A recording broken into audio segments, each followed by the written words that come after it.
truth. Expose the lies, study the bloodlines, the Aboriginal finish that the world know truth. Expose the lies, study the bloodlines, the Aboriginal drive before the Spanish, Dutch, and the British arrived. Say your we was from Africa, stolen birthright. That's triple, something that a dirty war would do. Claim the nationality of the land, you get screwed. So we studied the background, the treaties you wrote, fix history. We ain't go up here on the boat. Frontin' like you indigenous to the land, you just have to make a tomahawk. Back in our hands, scared, ugly. You run around screaming black power. The cells of the truth, it was filled with a bull and high hills. Native Americans, but I heard, can't deal, cause they know damn well the trail of this ain't real. Respect the Aborigine, this land is all you know, you all. You still a guest, motherfucker. I have one little, two little, three little Indian grandmas for society. Killing them, telling them. I have one little, two little, three little Indian grandmas for society. Killing them, telling them.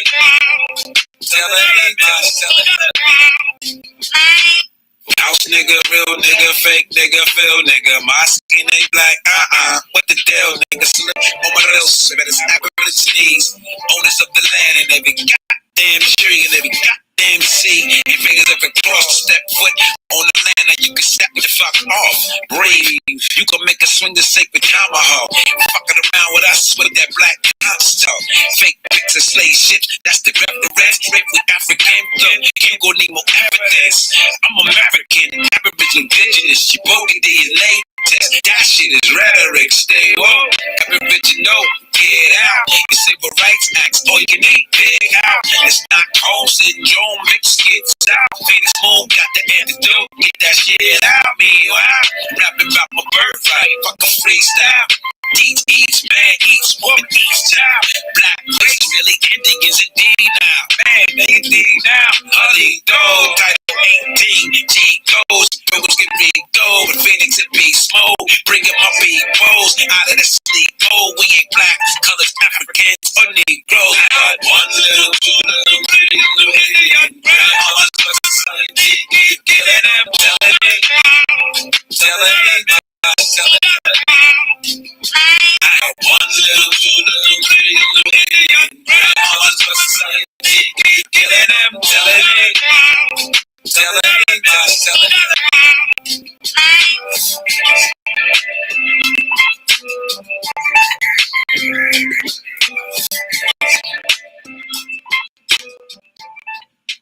Osio, Halito, Chumachukma. What's up, y'all beautiful ones? I know it's been a minute since I spun the block, but here we are talking about the hottest thing on the streets right now that y'all want to whisper about, but you know this is what we got going on right now.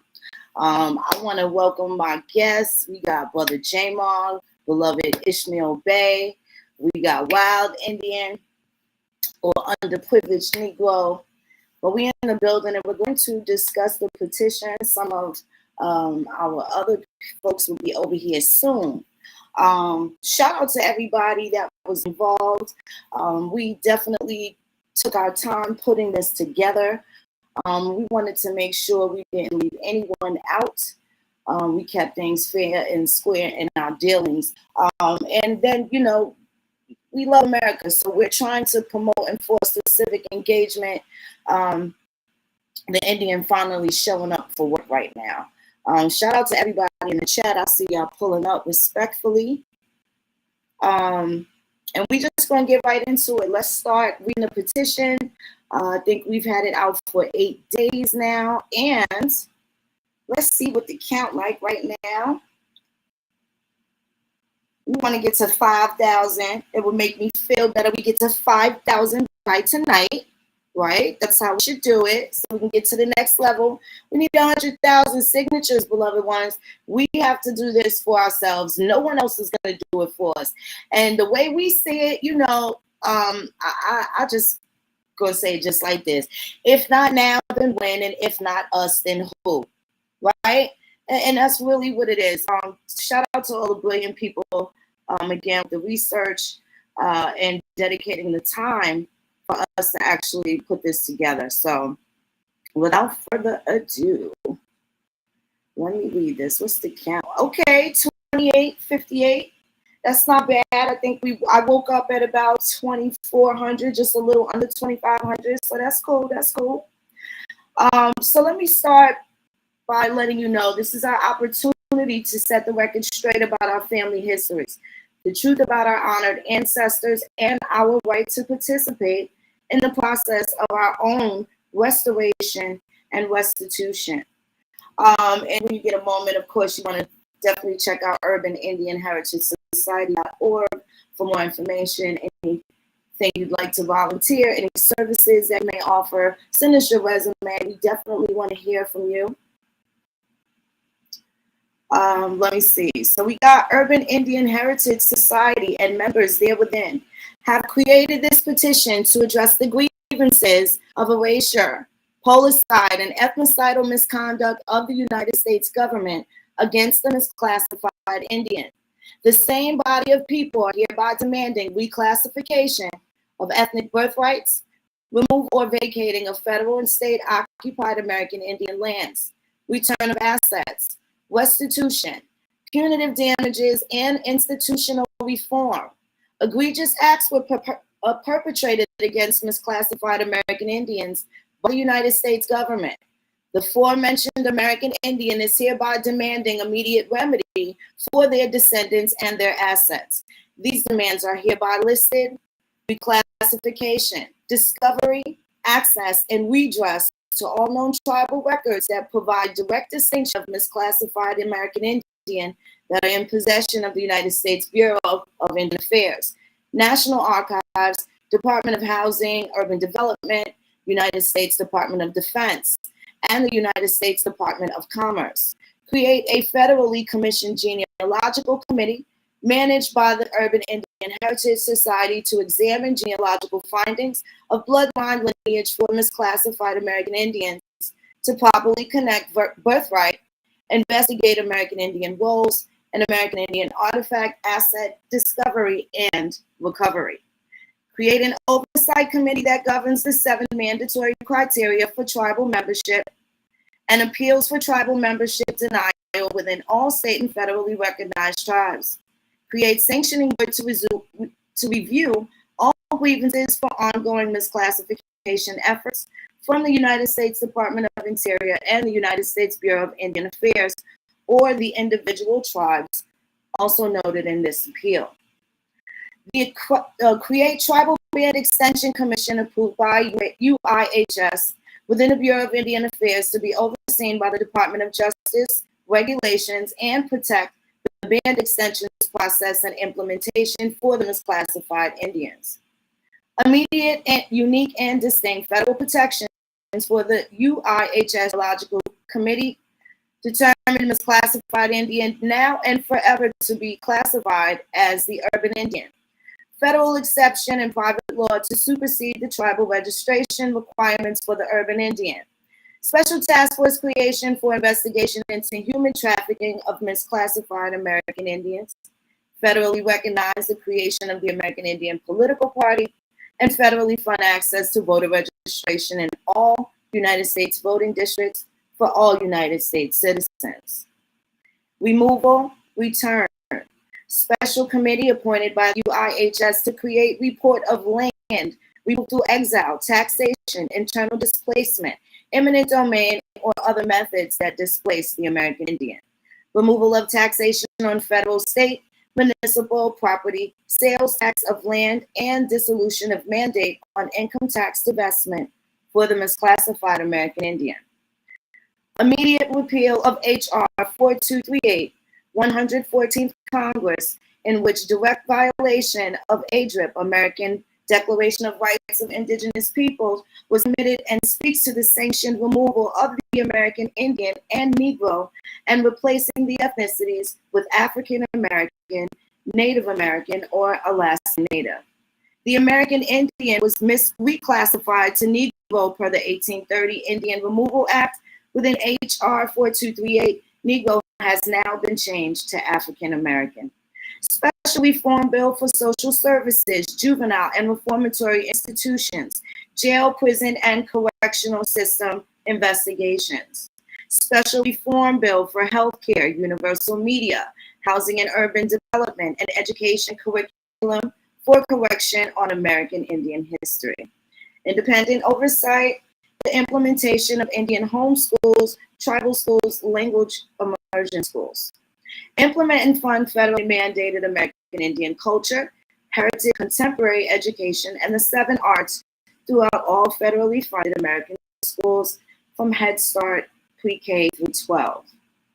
Correctly identify via federally funding the American Indian schools, which were renamed under misclassification to historical Black colleges and universities. Implement and federally mandate the American Indian Studies course throughout all historically so-called Black colleges and universities in lieu of African American Studies requirement. Federally funded college courses, vocational and trade school grants for American Indian Studies, formally including American Indian history to the citizenship test as a stipulation of United States naturalization process. Immediate moratorium on land, water, air, mineral space, property sales to foreign buyers and corporate entities. Immunity for all misclassified American Indians for possession, personal or commercial use of cultural, ceremonial, holistic crops, i.e. cannabis, tobacco, mushrooms, peyote, ayahuasca. Freedom of practice of spiritual and ceremonial practices for all misclassified American Indians. Immediate restitution. Immediate creation of public misclassified American Indian trust for allocation of restitution funds. Utility toll, transportation toll, and corporate tax to provide ongoing funding allocations to misclassified American Indian trust. Restitution for fraud, racketeering, and conspiracy committed against misclassified American Indians and families, i.e. illegal amendments, cross-outs, genealogy, known as Bs and 13s on the census. Creation of special budget committee to create fiscal and monthly allocations to misclassified American Indians. Removal of all debts via Department of Treasury and reimbursement of all educational fees paid by and for misclassified American Indians. Restitution for just compensation for American Indians and their descendants, wrongful imprisonment, lengthy and unfair sentencing, creating broken families, wealth gaps, and lineage erasure, death and dismemberment, illegal health diagnoses, and administration of psychotropic drugs, federal pardons, exonerations, and expungements for misclassified American Indians in custody for all nonviolent drug crimes, including marijuana charges and convictions. Federal fee waivers for all agricultural grow licensing and permits for misclassified American Indians. Direct access for authority over American Indian agricultural sites for sacred and cultural ceremonial holistic crops, i.e. cannabis, tobacco, mushrooms, peyote, ayahuasca. With these 100,000 plus signatures from the registered voters submitted before the United States congressional body, we hereby demand public hearings and specially assigned oversight committees by the UIHS constructed to review and implement the American Indian Inclusion Act and create laws and procedures to remedy the misclassified American Indian that experienced paper genocide, ethnocide, and policide due to laws set forth by these governing bodies and upheld the departments named in this grievance. At presentation to the United States Congress, a detailed manifesto of the grievances recorded from the inception of the United States Corporation to present will be presented to the United States Congress and the executive branch departments here within. United States Department of Commerce, United States Bureau of Land Management, United States Board of Governors et al., the Federal Reserve, United States Department of Energy, United States Department of Interior et al., United States Department of War, United States Bureau of Indian Affairs, United States Department of Housing and Urban Development, United States Department of Defense, United States Department of Justice, United States Department of Corrections et al., Bureau of Prisons, Federal Acquisition Regulation Department, United States Department of Transportation, United States Department of Health and Human Services et al., Center of Disease Control, United States Department of Vital Statistics et al. All 57 states and jurisdictions there within, including the United States 4 Commonwealth Territories, United States Department of Agriculture, United States Federal Drug Administration, United States Bureau of Department of Treasury, the Department of Education, Department of Homeland Security et al., the Federal Emergency Management Agency, the Department of Veteran Affairs, United States Department of Labor, Department of National Intelligence, United States Drug Enforcement Administration, the Cherokee Nation, the Muskogee Creek Nation, the Choctaw, the Seminole, the Chickasaw Nation et al., the 5 civilized tribes. Now that is it. That is it. So we haven't had a chance to speak on this particular platform. Some of y'all been hanging out in other places that we were able, to hold different conversations about this. So we definitely wanted to make sure we brought this here to YouTube. I'm going to drop the link. Let me let some of my colleagues speak. Welcome to the stage. We have Ishmael Bey of First Tribe Nation. How are you, Cousin Ish? What's happening? Peace, Cousin Phoenix. How you doing this evening? Can you hear me okay? Yes, I can. We are all well. Excellent. Well.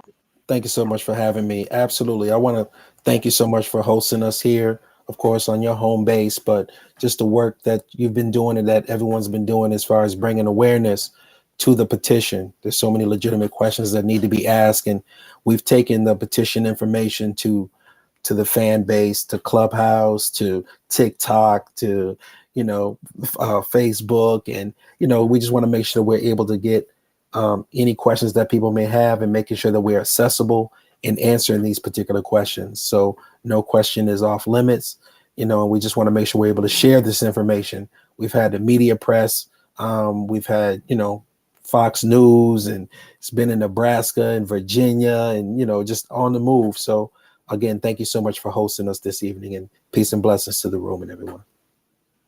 Yes, thank you so much.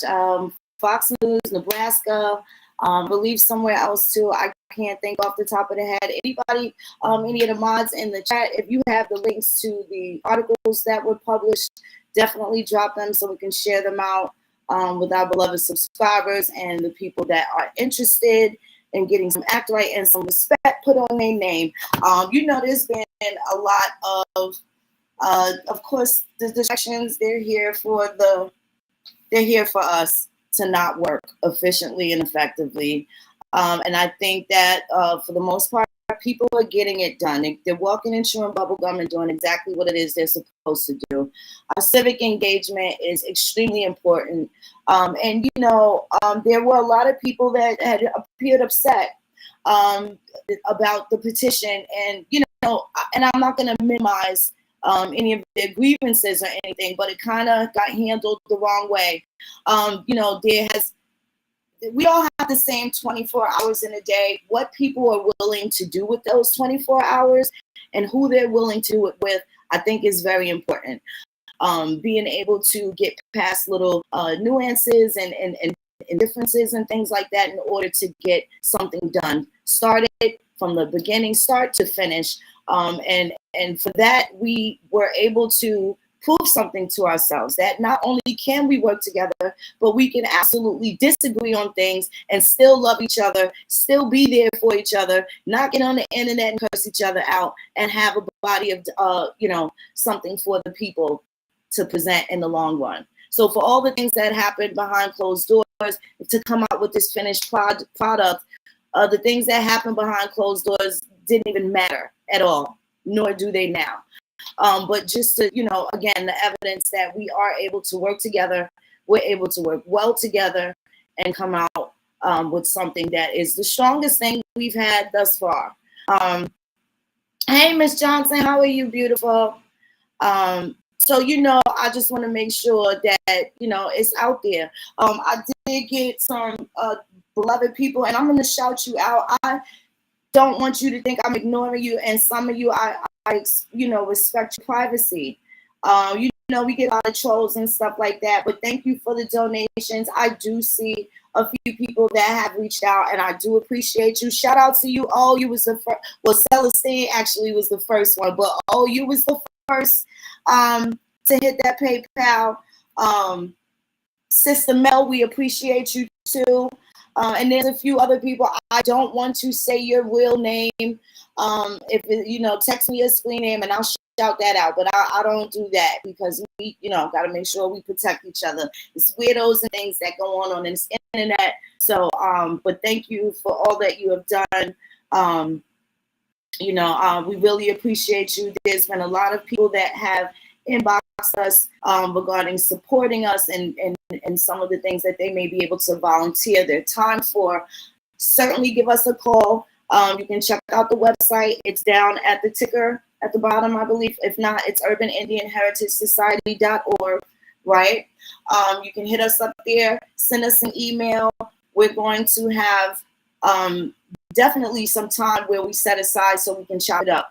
Also, if you can, send your resume, right? Because there's a lot of things that are coming up so that we can know where to exactly place people properly. We're doing things completely professional and want to make sure that everything is clear, transparent, and working really, really smooth. We got enough stuff going on.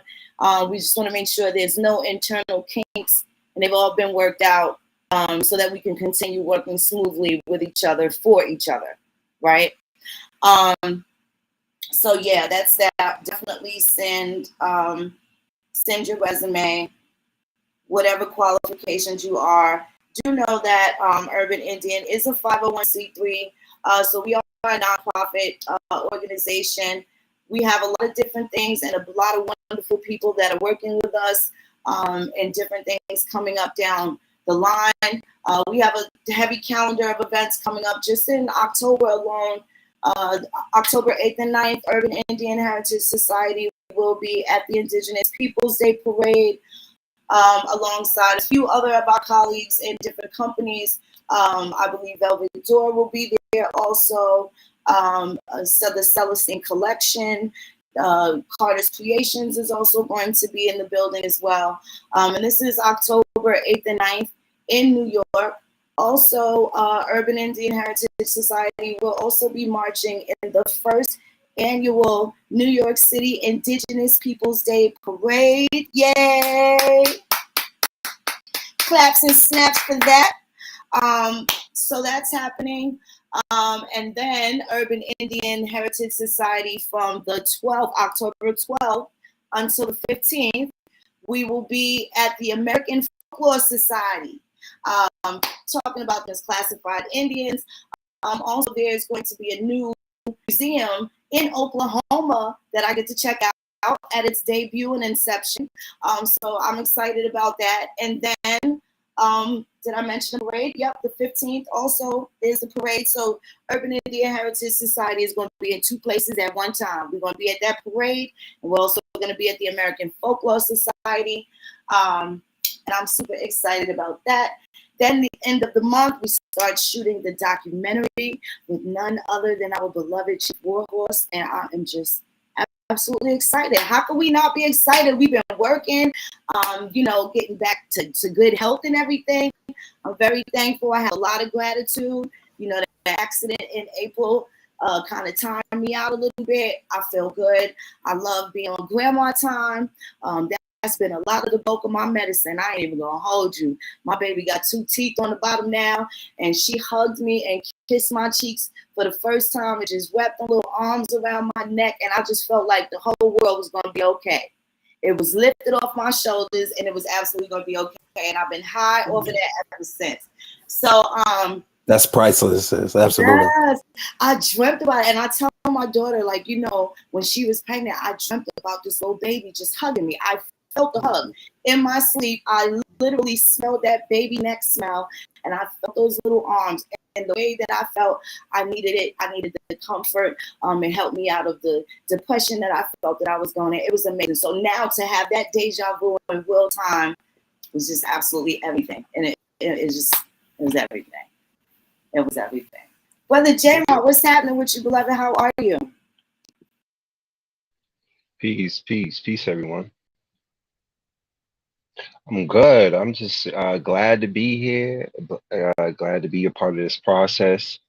I'm glad that I could contribute to this petition and to the fight for the misclassified American Indian.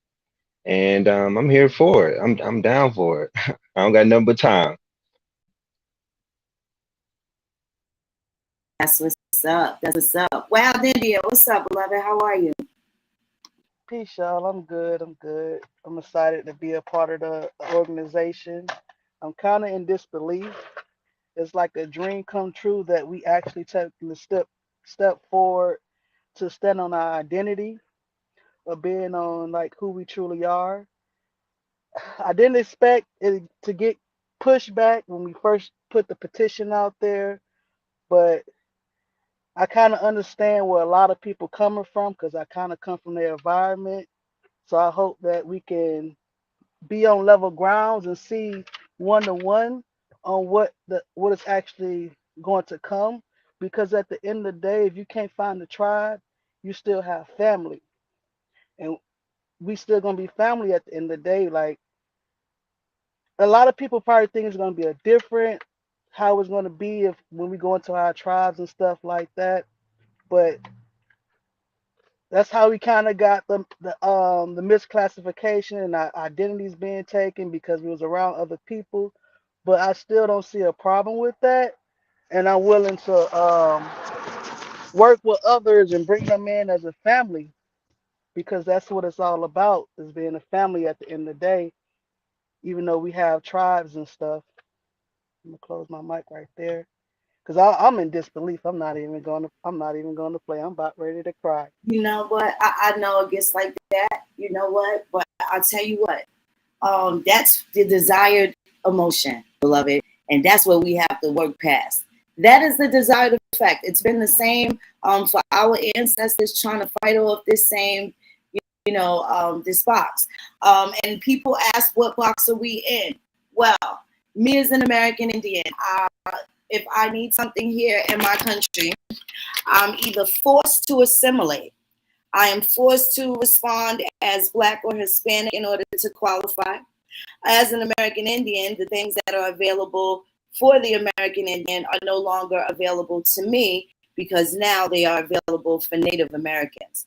And there's a huge disconnect in between, and that has to be straightened out. So as it stands now, there are people here in the United States.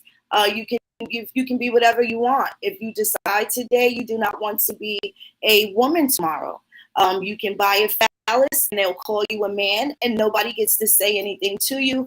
There's no discrimination. There's no redlining in that instance because someone doesn't like what you morphed into.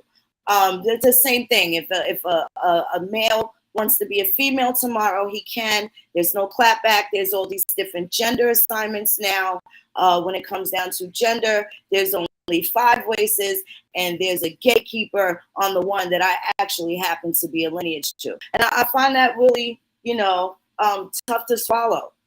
You have to have regulations on what my lineage is when there's people here that are in some of these tribes that are there by membership and not kinship.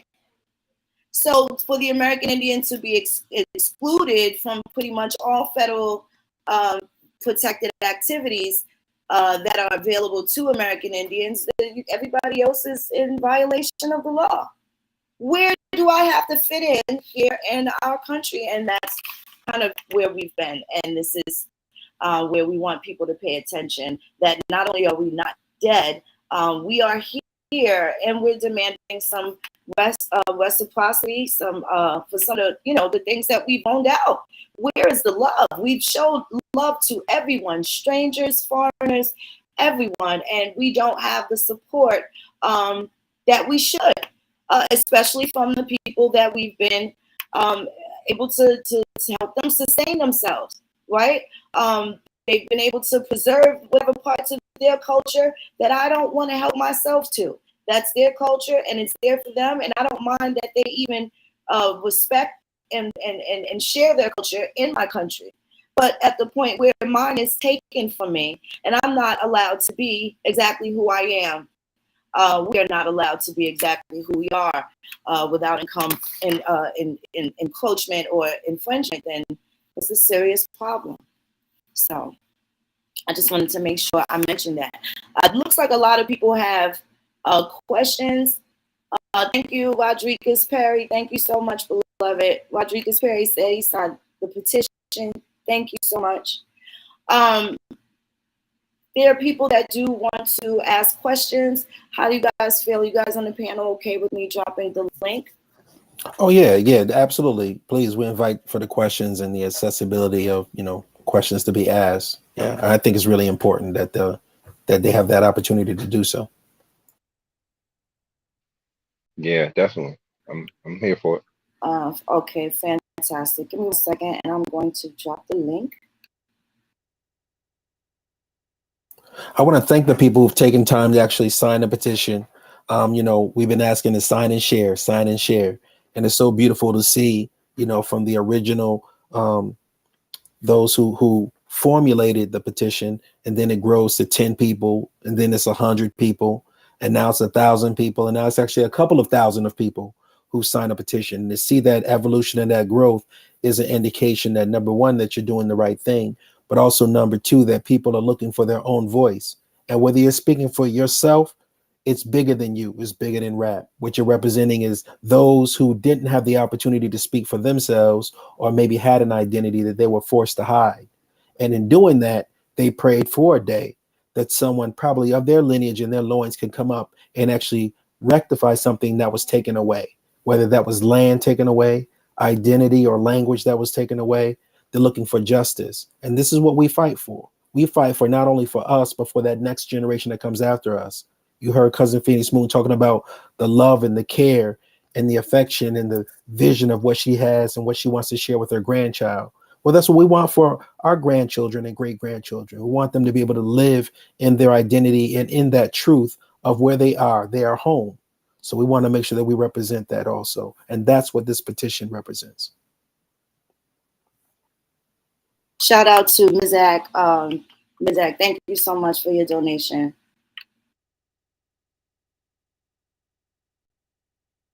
I did drop the link in the chat. And this is not for the trolls to come pulling up. I'm going to tell y'all right now, you're going to get what you came for. Either way, if you came here for the build and the edify, that's going to work. If you came for deconstruction, we ain't going to do it now, but I'm going to show enough see you another time. So let's not. Thank you so much, Cousin Davida. Drop those links in the chat. And those are the news articles. Brother Jamar, he keeps a list sometimes of, some of the talking points that come up. When people are in some of the social circles, they have talking points of questions that they ask. So, until somebody comes in to ask the questions that they would like to ask, Brother Jamar, what are some of the talking points that you kind of hear in some of the social circles, bro?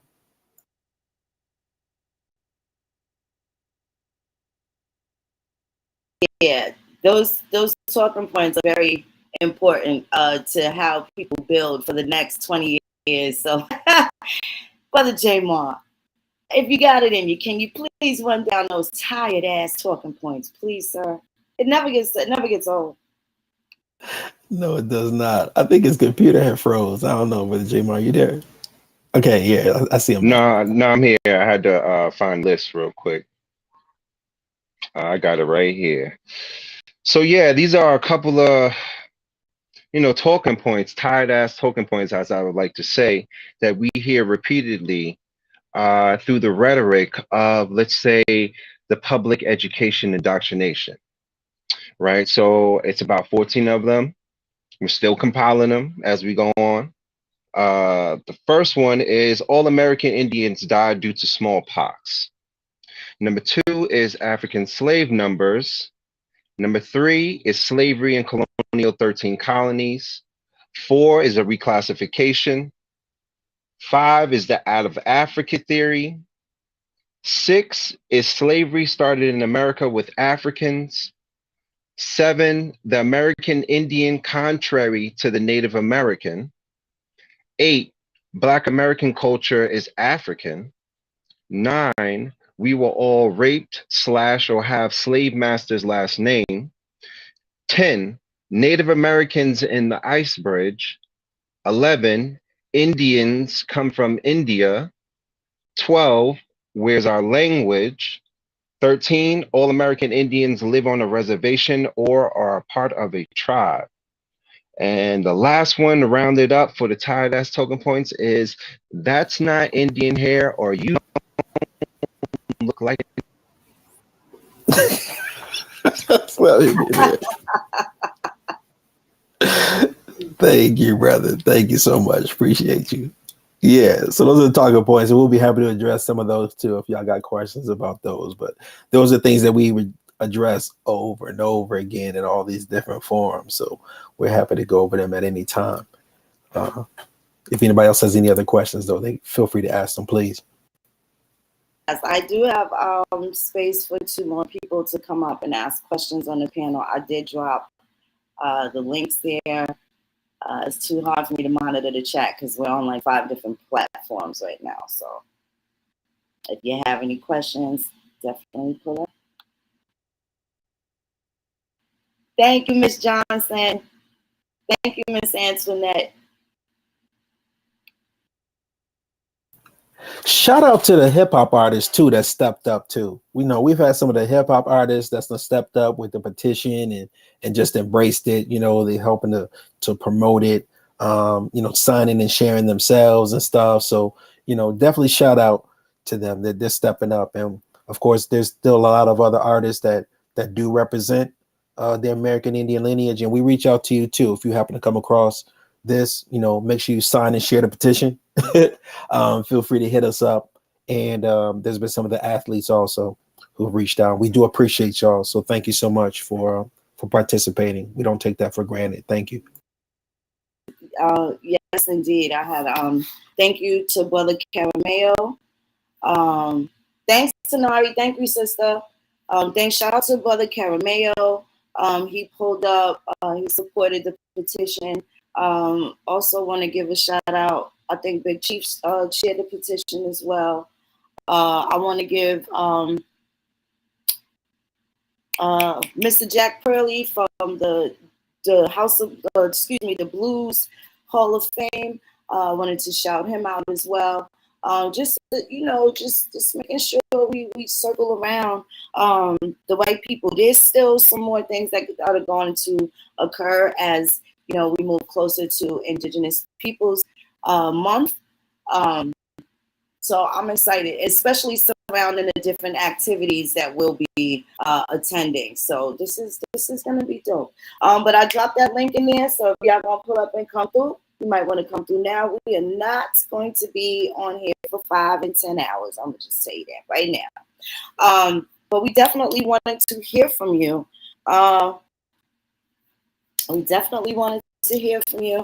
We're on so many different platforms right now. I have to look for the icon to make the distinction from the way that it's set up here so that I can see the back office, if you will. So, but I know people had some questions regarding, if people will just be able to start tribes and bands and stuff like that. No, that's not the intent. That's not what we mean. I will say this very clearly, though. We absolutely want an investigation into the 5 civilized tribes and a lot of dealings, especially when it comes down to these African freedmen. I'm just having such a hard time understanding where did they come from. And as a concerned citizen, I certainly need to ask and find out if they broke the law. I'm really concerned. Specifically, the Dawes Act being illegal. And then there's this instance of these African slaves that just popped up out of nowhere within maybe the last 15 to 16 years, because it hasn't always been like that. And I just find that so strange. So now they have their voice, of course, which is African Indian descendants of the 5 civilized tribes. So that means that there are also Indians by blood that have been assigned to the freedmen's role of the 5 civilized tribes, and that means that they don't have any representation. So we are here for you as well. We're here for you because we understand the lack of representation to attack specific issues. Then there's those other wonderful things that need to be addressed for the public at large. Tulsa, Oklahoma is no longer what you call Black Wall Street. That was absolutely an Indian reservation, and it should be treated as such. So no, they did not bomb Black Wall Street. They bombed the Creek Nation. They bombed the Cherokee Nation. And I'm looking to see how they are going to respond to that stimuli, or are they going to perpetuate the already insane story that we've already heard, right? Just how they're playing it out. The last surviving members, they took them to Ghana. Now, just thinking, and some of us, for those of us that actually took care of some of the elders in our family, grandparents, great aunts, any geriatric care that we've given to any of our folks. After, some things are just out of the question, right? For instance, your grandmother's 105. It's probably not a good idea to take a flight to Fiji, where you have to transfer 3 airports and be in the air flying around for a 24-hour period. Certain things like that would certainly be overwhelming to someone of that age or physical mobility limitations, right? So there's certain things. Why would they take the 107-year-old survivor and her 100-year-old brother to Ghana last year? I thought that was really strange, and then they passed away shortly after that. They were, and I just can't help but wonder how that worked. So now what they're doing is testing DNA. So they're digging up mass graves of the people from this incident that occurred in Tulsa. Now they want people to DNA test for their ancestors. Now here it is, all these years later. People have not even claimed to be descendants of people in Tulsa, let alone nor have they expressed any of their lamentations looking for their ancestors in Tulsa, specifically in that Greenwood area that was affected, thinking that they were Indian because Oklahoma wrote down into law that the Indians would be classified as white. So how can you find your so-called Black Wall Street family member if they are in fact living on Indian reservations, right? Living on Indian reservations, which makes that Indian land, not the state of Oklahoma. And now they have mass graves there, and they're looking to have people identify Black Wall Street people versus people that they classified on record as white.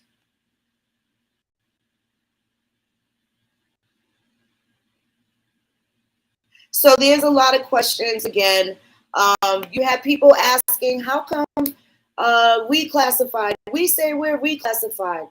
And we say we're misclassified. And the reason why misclassified shows their initial intent, which was to purposely misclassify us, right? Specifically. Reclassified kind of puts the period on the end of it, because that's almost to say we were reclassified as this, as if that's the final result. In termino, which is the Latin legal term in termino, the end, right? The end result. We say misclassified because we get to put the period on the end. Ever since the 70s, when we had the right to self-determine, right?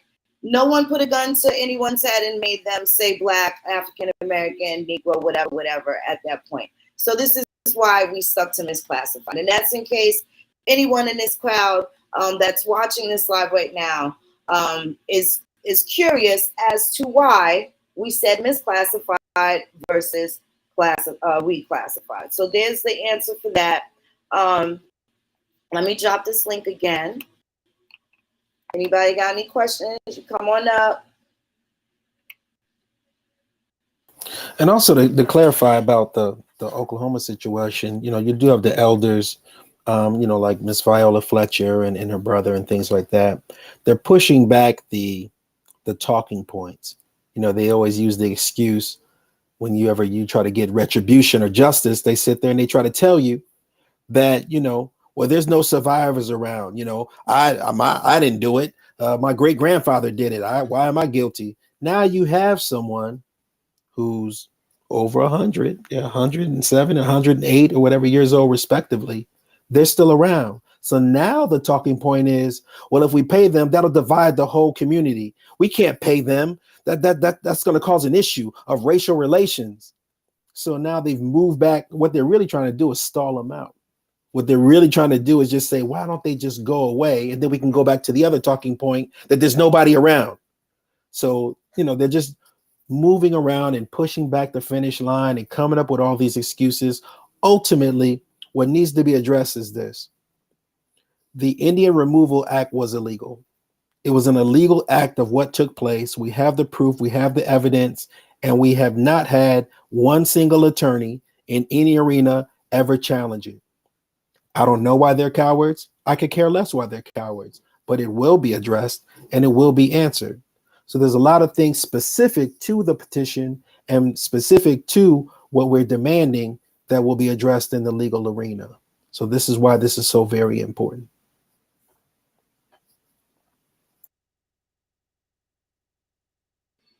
Yes, indeed it is. I absolutely agree. So yeah, in certain platforms, we did get a little pushback.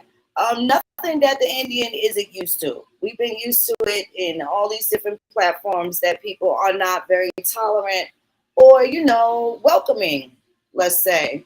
So we kind of got to deal with things the way we deal with it. We're here to make sure that we are speaking directly to the people affected by this, right? It'd be nice if the people that have a compassion for justice.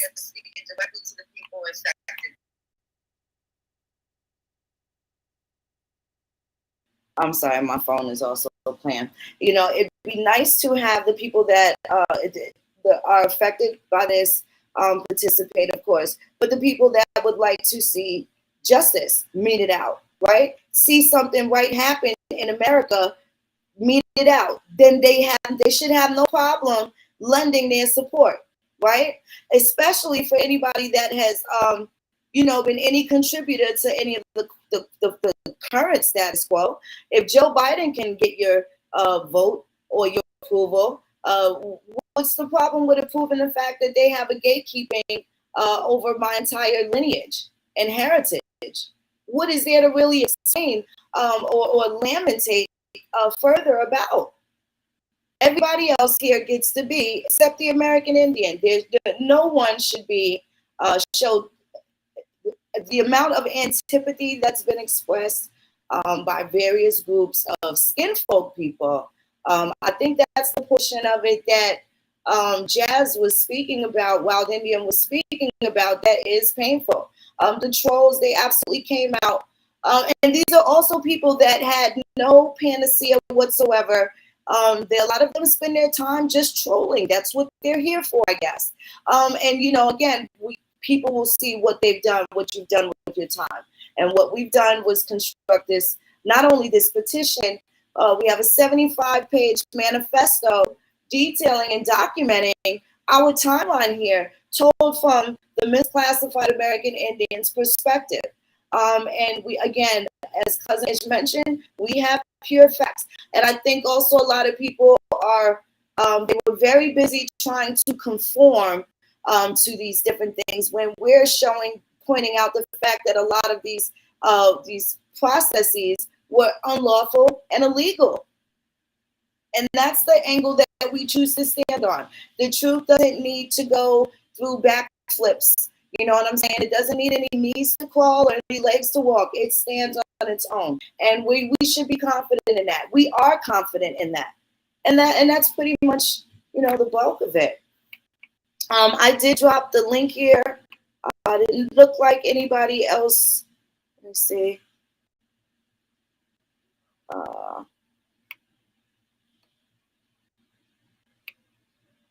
Yeah, no one else hit that link. I thought I saw somebody in there asked if they would be able to come up and yes, I totally dropped it.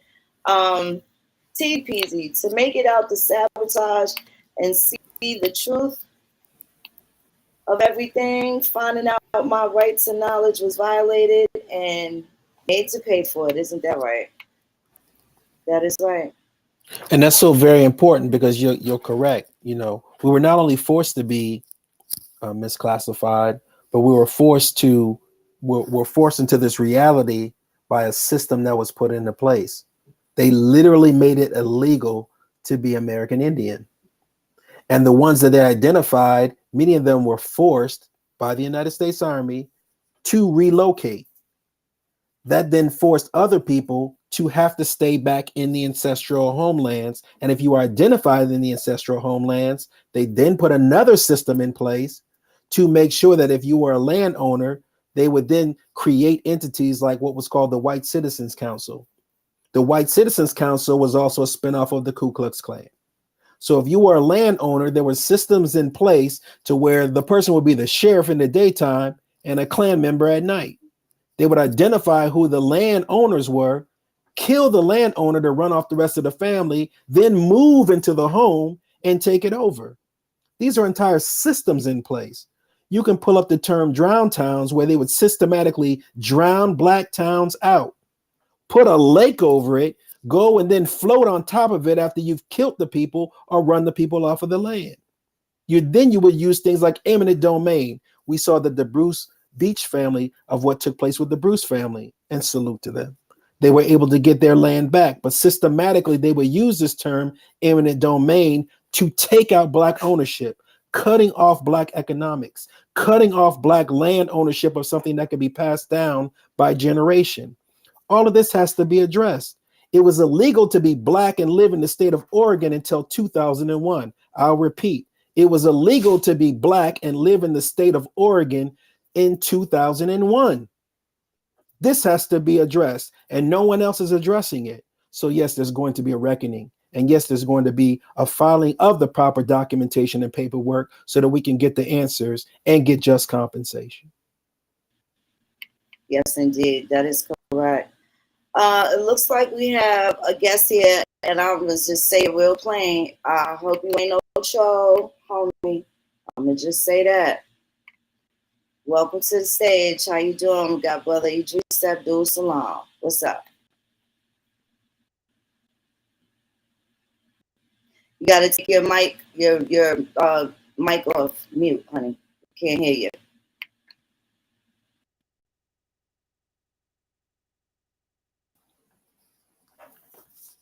Your phone, you're still on mute, family. Can you check your mute button? Hit your microphone.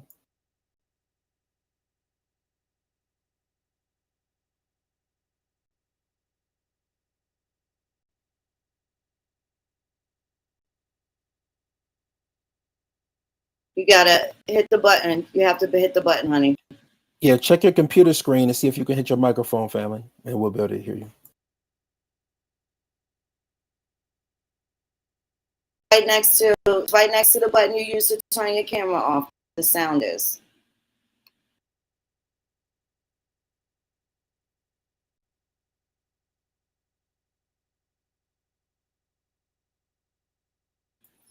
If necessary, you can go out and come back in because I know you just turned your camera off. It will be the microphone right next to your camera, bro. Right. If you need to go out and try and re-enter, try that and see if it works. Yeah. He may need to go into his settings and change his audio configuration, because I had to do that permission. too when I hopped in. Yeah, he might have to give permission for it to come up. Okay, Yeah. Here he is. He's back now. Oh, he's gone again. But he'll be back again. So yeah, you know, there was some other folks that had a lot of stuff going on. But they had nothing going on. What they did have was a bunch of, you know, offensive comments and things like that. But we ain't running around here triggered. People that have solutions don't really have to walk around here with their fist pulled up like they got too small shoes on. I'm not gonna do it. And it takes away from the creativity and the productivity as well. So Shout out to everybody walking around here like they got two small shoes on. I hope you feel better. At least corns are American. You know what I'm saying? Yeah, and we always have to be able to check the motives of anyone who would be in opposition of what we're representing. We're representing people who have a documented lineage of American Indian history, who in their right mind will be against someone who is representing their own lineage and their bloodline. If you're against a person who is representing their family and their own bloodline, then you got to be some type of you can't be in your right mind. You have to have a hidden agenda to be against someone who is promoting their own lineage and their bloodline. So motives will say everything. So while we waiting for the other brother to come back, what's up, Carrie Bay? Shout out to you, beloved. What's up, Desmond? Cousin Liz, how you doing, darling? So far it looks like the petition is creeping on the come up. Let's see what we got now. Oh, we almost at 3,000. Okay, I'm feeling that. That's wonderful. Absolutely. Continue to sign and share. We definitely do appreciate y'all. Thank you. And let me tell you, it's great if you a registered voter, but if not, do it for the love. Because once they see those numbers of people that could be potential voters that could stop their clock in their job, that's still power. It's kind of like ass betting, when you bet in CeeLo and you bet $20, but you don't really got $20, and being that you won, they can't say nothing. They still got to pay you, even though you didn't have 20 to begin with. Kind of like that. Yeah, it's all house money. That's right. Little ass bet. Okay, so here's brother Idris. What's up, Idris? Did you figure out how to turn your mic on? Hey, can you guys hear me now? Yes, brother. Welcome. Yes, we hear you just fine. How you doing? Islam and Shalom. Peace be upon you all. Islam, Shalom, King. How are you, sir? Everything's good. So did you have any questions? So I was thinking about like signing the petition. I was just wondering about the different other benefits that will come with that. Because I really want to put my family on game as far as like merging myself into the culture, being indigenous to here in North America. And somehow, for some reason, it's just like they're still stuck in the mentality of being like in these colorable all terms, such as like, quote unquote, being black and being Negro and being Afro-American and all these different types of things. So, and I'm still trying to figure out how is that exactly going to get us anywhere financially. Just wondering. Because I've been the only one that's actually been trying to do the research for myself. And they keep on dismissing it. Well, I think your question is legitimate. What I would say is, since we're dealing with specifically with an indigenous bloodline, have you ever been told in your family, or has it been told within your family that you have an indigenous bloodline? Is that something that's a part of your family history, family? Yes, sir. Okay. I've heard it mainly from my great uncle. I've been talking to him. I've had like multiple different conversations regarding to where my lineage just goes back to, and I just happen to figure out that we're Choctaw, Mississippian. That's what you would call mainly in the Southwest and Southeast. But I originally come from like that Mississippian culture from like particularly on the Eastern coast. Okay. So that would mean that you would have American Indian lineage within it, and you would be connected to those who, are mound builders, that specific history, the Mississippian culture, as you accurately said. In doing that, have you done your family genealogy or your family history? Do you have any documentation, or how far back can you go, within your family history, bro? Well, I've only gone farther back when I would have to say to my great grandmother. That's about it. Okay. Now, that ain't no only. That's a good thing. That's a very good thing, right? Okay. So, do you have access to things like your grandmother or, like great uncles who may be a little bit older and things like that? Do you have access to them at all? Are they still around? And some are still around, but I haven't been around them so much. Okay. So that's that's pretty much it. Okay. But Well, I one do of know the where I'm coming from, though. right. One of the good things that you can do is, you have youth on your side, and clearly you have a desire on your side. So what I would recommend for you to do is to you make the conscious effort to go to where they are. Muhammad goes to the mountain don't come to Muhammad, right? So you go to them and you set aside a day or two to sit with them, and you pick their brains and you start to collect the knowledge and the information. Take a video camera with you and you start from there. From your oldest relatives, you'll be able to get valuable names and surnames. We may know them as one name, Aunt BB, or and they may know what the real name is. So just start collecting what the older names are, and then start formulating your family tree, and start walking that back. Will be a very good thing for you to do. You have the youth on your side, and like I said, you have that desire clearly about your family history. But it's a very rich history as far as where you're coming from. If you're talking about Mississippi, Alabama, Louisiana, a lot of rich culture in there, and we'll be here to help you too. If you collect the surnames, you catch us on certain days on Clubhouse, or I have a genealogy section on my website, which is firsttribenation.com. But we have entire avenues where we can kind of help you on that journey of collecting your family data and information. Okay. Okay, that sounds good.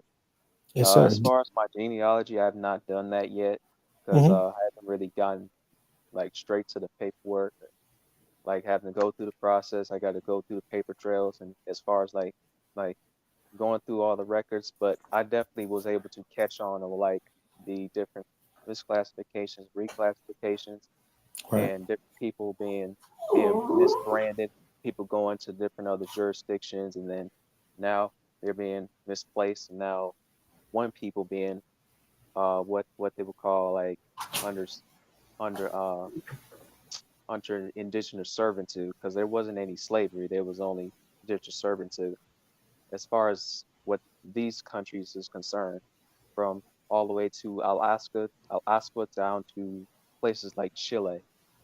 That's all America. But what the people that's here that's invading these different places, like such as like the pilgrims, because when those pilgrims first came over here, they what they did was is that they came in meeting us, the, the all the Autantes Americans, and then made different agreements, made different treaties, and all that stuff, and they all violated them because they got greedy and wanted to settle on different lands. And most majority of them were either people from that place over there in the Atlantic of Carthage and places of Europe, were old peninsula of Iberia, and they started coming over here, being the very first European settlers to ever like come here. Like that's a whole different other people. Like and and now they still want to have their way with the different peoples, and a lot of people will say, well, it's actually the Native Americans. Well, first of all, the Native Americans are all descendants from Tartary, and I found the record on that too. And when I claimed this heritage, this quote unquote American Indian and all like that, being a Muslim of the West, one willing to become from a corporate from an artificial person to a natural person, a real person like um American national. I get all sorts of hatred, slander, get all sorts of colorism coming my way, and mainly this is coming from people that's from like the internet. Like I haven't really gone across like any like real Mexican Native American that come to me face to face that actually say that. It's just that I'm just now getting groomed into this, was able to further develop my knowledge as I was able to move forward into where I am right now. That kind of makes sense to you. It does. The key to this, as far as the approach of what we're taking, is where do you fit into the narrative? You have to first start with where do you tie in personally to all of that of which you're sharing right now? Because I do agree that that's accurate history, but until you can find the space and prove your space in that narrative, that's where you have to start at first. You have to start at A. You're already on D, C, and E right now. So start off with the A, get that rock solid, and then be able to grow and evolve from there. Also, in your voice is a digital footprint and an audio footprint. What is your name in the social media world, sir? You use a different name, don't you? Yes, I do. But my YouTube name is Abdul El Bey. All right, then introduce yourself as Abdullah El Bey. Don't come in, you know what I mean? We don't do the transformers around here, brother. You're very wise, young brother. I've built with you in different arenas before, So yeah, come in and introduce yourself. You're amongst family. I'm Ishmael Bey everywhere I go, So yeah, just come in and we build. But like I said, if you have, the information that's needed as far as the family lineage identification, we're here to assist you with that. And then from there, you can, build, the building block starts from a foundation. Okay. So get that firm foundation first. Okay. Right. All right, brother. Shout out to Copper Libra. Thank you, beautiful sister. Y'all, I'm glad y'all in the building, y'all. It feels good. It feels good to be able to say I'm an Indian and everybody in the room know they're Indian too. This is like our own little corner of the world. Our own little section, because the rest of these folks forgot we was here and they forgot we home. And I think assume that we're just supposed to force the child in our own house, which is quite preposterous. Abdullah, you know how we tell you? We tell you the same thing all the time, young brother. You got to do that genealogy. Don't assume, don't suspect, go straight to the source and talk to the parents, to the aunts and uncles, to even your older cousin. You got to kick it with them. There's no way anybody can help you without you doing the jump start initial work for yourself. You got time, but honey, youth fades very quickly. Take full advantage of it. It's going to take you years to study your family. It's going to take you years to be able to document and source and be able to articulate what happened. And even for the most part, it's going to be difficult to get your family to come back into the fold that we're supposed to be in also. So you definitely, we all have our work cut out for us. You know what I'm saying? So definitely, man, you gotta get the documentation. That is the most important thing. That's what's going to be required here. And we need it that way. This is the one place where they thought we were not going to return. And that was our genealogy. And who would think that we are looking to fight oppressors with the actual bloodline lineage? Not these A-team, dream team lawyers or, some fancy lobbyists and stuff like that. All these people have been passing us by. And for the people that ask, have we worked with any lawyers? No, we haven't. Have we found a lawyer gangster enough to even take our money to do nothing for us? We haven't even found that motherfucker yet. So the answer to that is no. And again, the reasons being, how many civil rights attorneys, how many criminal lawyers, and they have not read the Civil Rights Act. So calling them and telling them we have some I've heard of that. Absorbent amount of money for them to represent misclassified Indians when no one has even cared that we're still alive. So if they haven't read the Civil Rights Act and have not been able to use that to, even establish winning cases for people of color under their right assignment, what can they do for us? What can they do for us? I don't see the grand need. Maybe we can have some people around to overlook a few things, but it's just like, what can they do? it's limited in scope because of the things that we're talking about. And again, not being having the time to go back and teach everybody the history lessons that they may have missed, especially when it comes down to inserting themselves in a narrative. So and that's the portion that they has escaped all of them. And if they can prove me wrong, I'd accept it. But that's pretty much what it is. But Abdullah, I thank you so much for coming on. It's always a pleasure, young brother. Make sure you sign a petition if you haven't already, honey. If not, show it to your family and let this be the conversation piece to hopefully get them to open up about some of the history that you are interested in finding out. So thank you so much for coming up, beloved. Most definitely. I appreciate that. You're welcome. Take care. Much love, true peace, freedom, and justice to you, Empress Moon. Thank you, The rest of you all. Peace and blessings, friend. It's our job to make sure we look out for these young brothers and sisters. They want the information. And it's perfectly fine for us to redirect them to the people that actually have it. And that's their family. You cannot skip past any of us. There is no there's no magical way to find out. You actually do have to do the work. Even if you pay somebody to do your genealogy for you, you still have some initial things that can't be done without you providing those things. So again, you always got to make sure now people have to redirect, because there was a class of people for a number of years, regurgitating and submitting and spitting things that really hold no weight now. So a lot of the young folks have got a hold of that information, and now they're finding out that it really doesn't mean much, and they are looking for the right answers. So again, this is all going to happen with family. We can't really do a lot without family.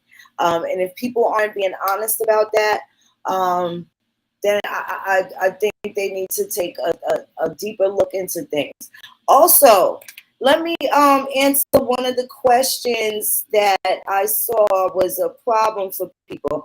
And, I just want people to make logic out of things, because let me see, where is it?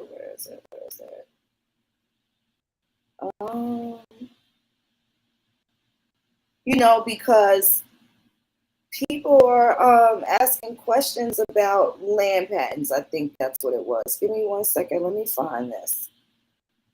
And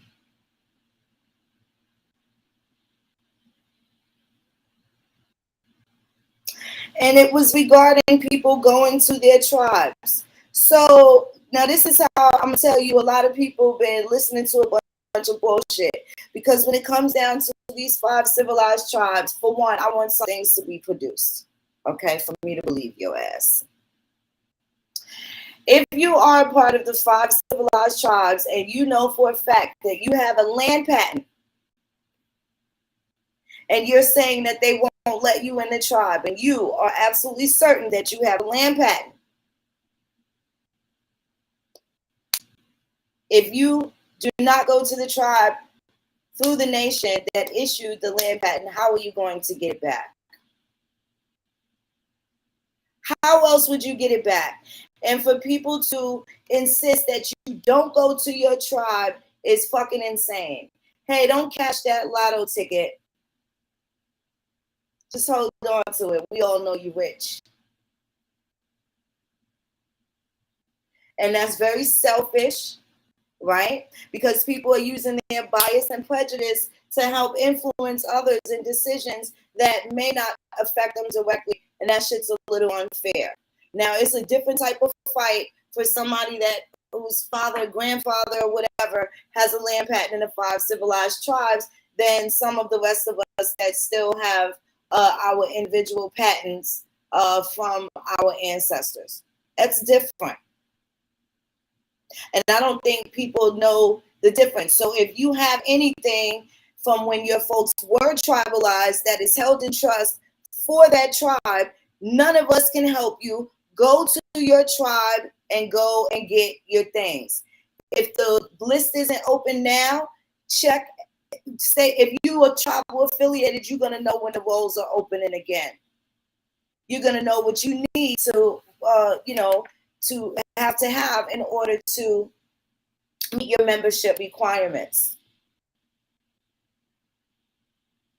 So no, we're not telling people to go and start bands and tribes and think that it's going to be okay under this petition. That's not at all what we're saying. And if people have been paying attention, we've been documenting these little nuances that the government failed to do within the own structure of their laws that are written. And that's all that we are challenging. We're not asking for anything because we feel like we should be compensated for this and that. If people notice, the least thing that is spoken about in the entire petition, even if I don't even think it's there, did we mention slavery one time in the petition? Nope. Is it mentioned? None, not once, not even once? Not even once. And people didn't even notice. So almost 3,000 people did not even notice that they did not even see slavery not one time. And notice that that's not any of their complaints either. I think that is very interesting. That we're just now making a mention that slavery is not anywhere listed one time in this petition. Now, in the manifesto, yes, because we are definitely going to demonstrate American Indian slavery, right? Right, but slavery was legal. And a lot of us, the American Indians, descend from free people of color. So by all of us, them trying to get everybody up under this one banner, they started that. The misclassification started in the 1600s, even prior to Bacon's Rebellion. In the 1625 proclamations of King James, they're misclassifying Indians with Turks and Moors then. So it happened in all these different variables, and now here we are, all these, the descendants later, and we caught it. They're caught on camera. There's no way to undo this shit.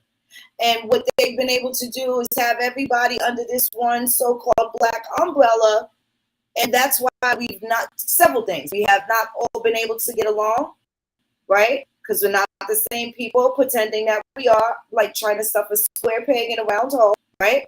And then thinking that we all have the same problems. Then there was the other issue. I'll give you an example. Restitution versus reparations. Restitution is for American Indians, the misclassified American Indians. Reparations are now being offered as they were for the last 8 years, because in 2014, Ghana apologized for the transatlantic slave trade.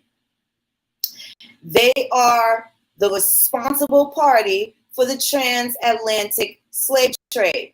So for the people that identify themselves as Black American, Black Indian, Black means that you have African lineage according to law. Completely fine. But in the instance where you feel like you deserve reparations for being enslaved because you were Black, your reparations claim goes to Ghana. They apologized. They stood tall on it in 2014. They've done the same thing again, probably a week or so ago. They'll be meeting here in Kansas sometime in the next week or so to discuss reparations. I don't know why they're going to Kansas, but okay. And I didn't really have time to troll and find out why, but they're going to be here in Kansas, the Ghanaian king and someone from another country. Forgive me, I don't know if it's Benin or Togo or whatever. But them, in addition to Ghana, will be in Kansas discussing reparations and how it should be meted out. Now, I know reparations has nothing to do with me, the American Indian, because not only have I not found any African lineage that attaches me to that, nor the slave trade that they may have experienced through the transatlantic slave trade. Now, ask if I may be a product of the the intra-American slave trade, and we can talk different about that. So that is the fundamental difference. So now that they have indicated not only was slavery their fault, but it completely releases any liability from England. Now it's been brought up again, specifically since the Queen has passed away. But back in 2014, when she was very much alive, Ghana apologized then, as they do now. And they're actually talking about reparations. So if people look at what they're saying for the New York reparations, they are looking to give a monetary value, amount of money, but they're also in conjunction are allowing the people of the diaspora to pick any African nation of their choice to reside in.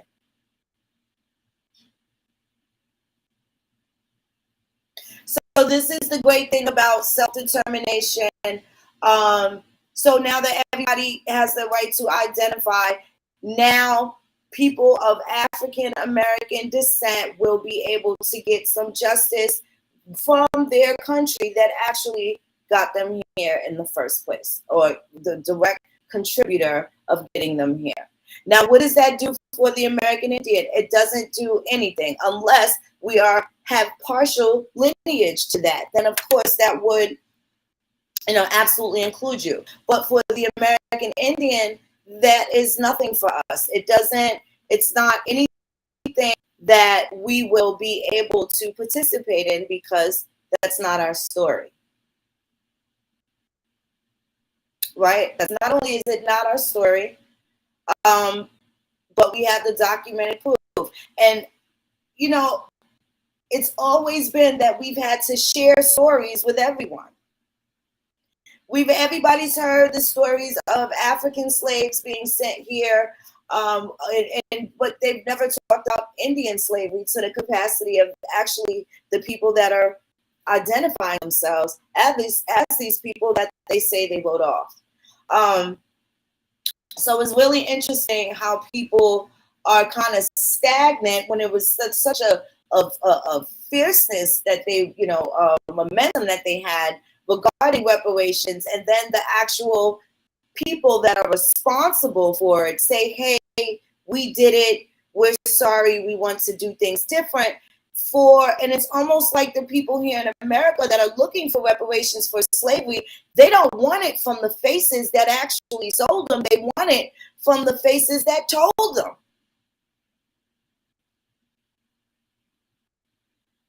So I think it's really weird. They actually have the Ghanaian government, they got to sign a check, they got to part with some land, and they're not discussing. There's not any discussions on how to get that together for them. I just don't understand. But yet California is on the precipice of, like the hotbed of discussions wrapped around reparations,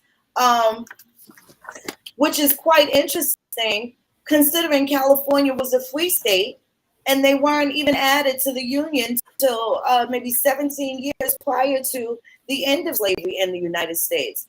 So I think that's interesting. And then the bulk of the people that were enslaved in California territory are absolutely Hispanic, Mexican descent. And I'm not indicating that there weren't any American Indian, Eastern Woodland American Indians, because they definitely had some migration patterns here. Absolutely. Especially for those that were in amity and commerce with Spain. It's not far-fetched for me to see someone go from Alabama to California. Right? Especially when Alabama was a part of Spain. I have a question for you, Cousin Phoenix, if I may ask. Absolutely. There was the conversation that was on CNN with Don Lemon, and he was talking to the white woman from Britain. And then she flipped it. She flipped the conversation. I think, right? The question that he was asking was, I think this is around like when the Queen had died. He was asking if Britain owed reparations to Americans for their role in slavery. And then, so after she got his question, what was her response to him, and what is your viewpoint on her response to him, if I may ask? Well, her response was colder than the polar bear's toenails, but it was the truth nonetheless. She basically indicated that there were Great Britain abolished the African slave trade prior to 1808. It was acknowledged and enforced here in the United States in 1808. So for a number of years, they were trying to prohibit anybody from capturing, taking African slaves and placing them certainly in any of the British territories, and just causing any of that confusion. So the lady indicated not only is Great Britain not responsible, but because they had military regiments that would go out to try and physically stop slaves from being captured and sold, that there was a regiment of about 2,000 soldiers, or a fleet of about 2,000 naval soldiers that perished trying to protect African slaves from being sold from their African king into the diaspora. So now the woman from England indicates that the families or descendants of the people that actually tried to stop the African slavery can also sue Ghana for wrongful death. So she's saying blame Ghana and Nigeria and Benin and all these countries, but not her and Britain, because they tried to prevent it. Absolutely. Interesting. It is. And to hear it again, I'm gonna find this article, and when I do, I'm gonna post it. I read it. I know I did it online a couple of years ago, when England took out this 2, maybe 3-page ad. This is in between the 1730s and the 1760s, and they were calling the African kings liars, talked about the propaganda, and just tell the truth. And they indicated that any of the slaves that went with the Brits and they went into their territories, and they used Jamaica as the example, he said that when we take any of the slaves that we purchase and they go to any of our colonies into Jamaica, he said they do their work, they lived well with the island people, and they live better than they ever did, and will ever live in Africa. And he talked about how the Jamaicans got them eating good, they do their work, they party until the sun comes up, and they're never late for work. Their huts and the places where they live are immaculate, and they probably never return back to Africa anyway. So that was an article. So there is some truth to that. And I know, again, that goes back to how people do with the black and white spectrum. But I'm going to tell you like this. I know that there are black people that look just like Donald Trump. And I know that there are white people that look just like Wesley Snipes. So I don't get caught up in the color game with people, because it's about the lineage. And some people have a hard time with that. I don't knock it. I know what you mean when you say white girl, white boy. I know what you mean when you say black man, black woman.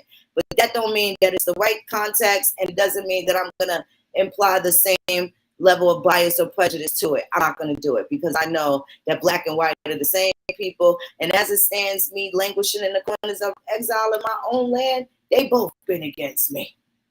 Okay? So I don't favor one oppressor over the other. I don't know how everybody else feels. So that's pretty much it for me on that. Agreed, 100%. And I think that there's a specific reason why some of those in those 5 tribes out there in Oklahoma, why they're so shook, scared to death, scared to look. I say it's because we're asking the questions that haven't been asked. Where'd you get them Africans from? That's the question that we're asking. Ain't nobody else asking it. Where you get your Africans from? How are these people, all these freedmen, so-called, now they just claim that they're straight African, to be honest with you. Where do Africans come from? If the slave trade on paper is from the 1808 date, and they weren't allowed legally to take any slaves from Africa, from that region, to America, where those Africans come from? Because there's a lot of smuggling There's a lot of undercover stuff that's taking place, a lot of illegal activities going on with you 5 civilized tribes. So we're going to put you on the hot seat because, yeah, you're included in this lawsuit. Don't think you're getting a free ride. And don't think we all in the same boat and that we all family. You're only doing right, Cherokee Nation. You're only doing right because you were forced to do right. It's the only reason why you're including those freedmen into what you're doing.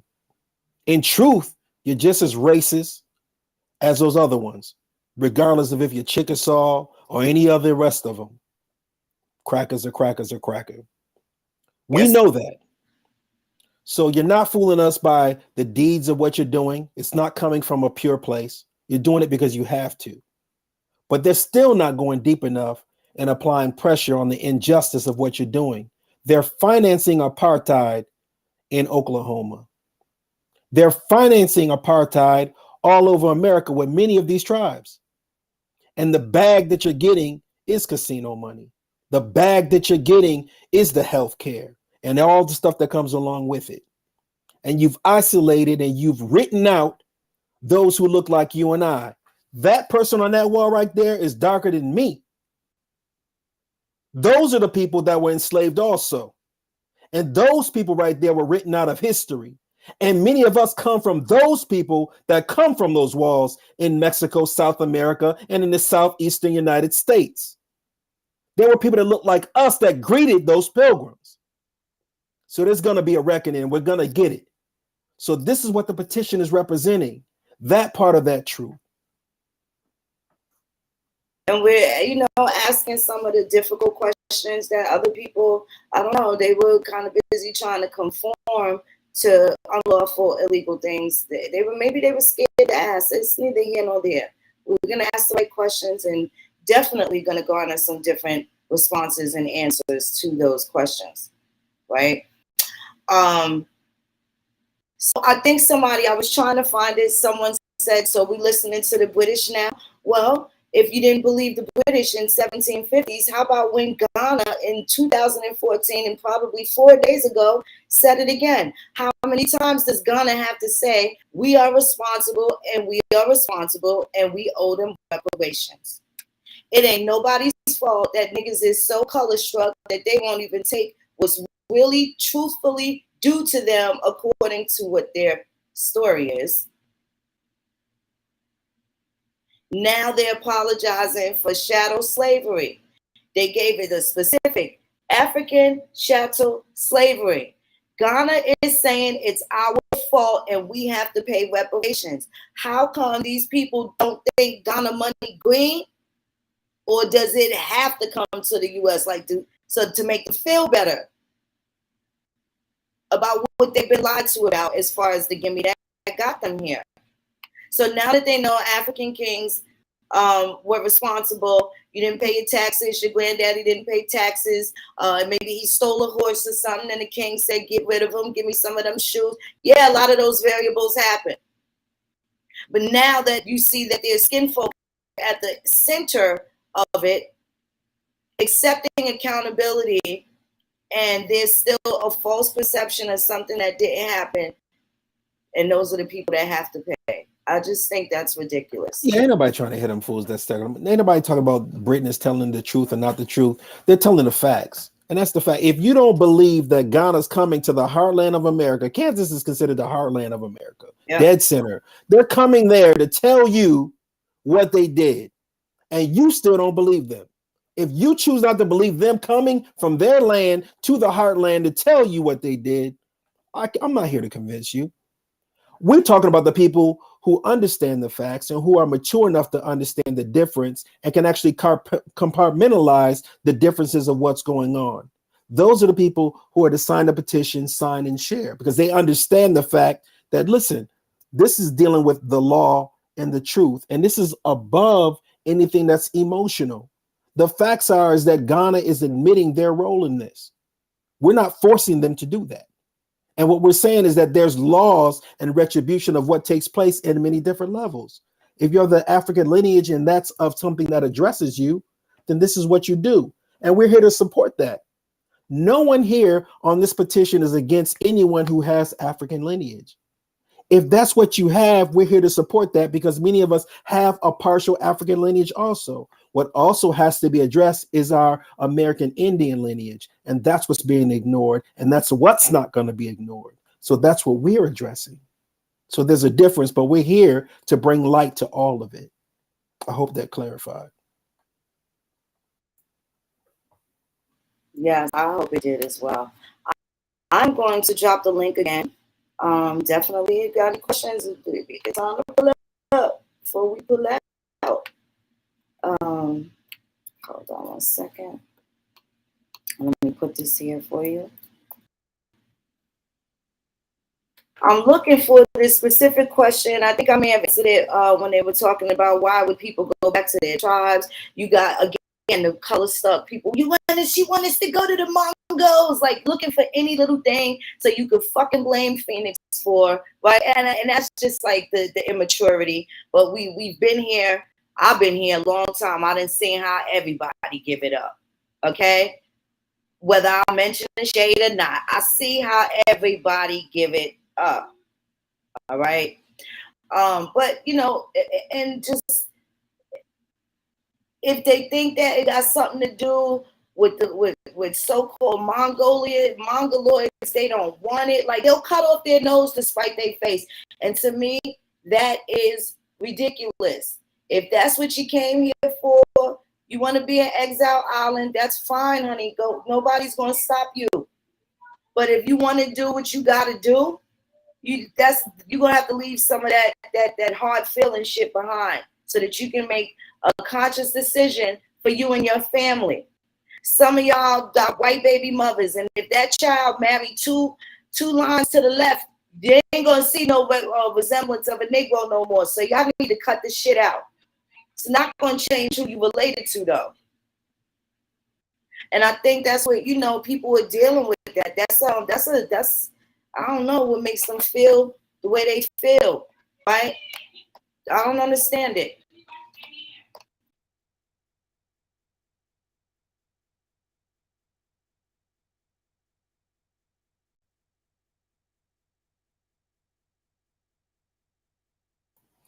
There are some of the questions that I get also from the panel of, do we have space to work with other organizations who may be looking for reparations in their approach, be it, you know, FBAs, maybe it be ADOS or other groups, freedmen groups, etc.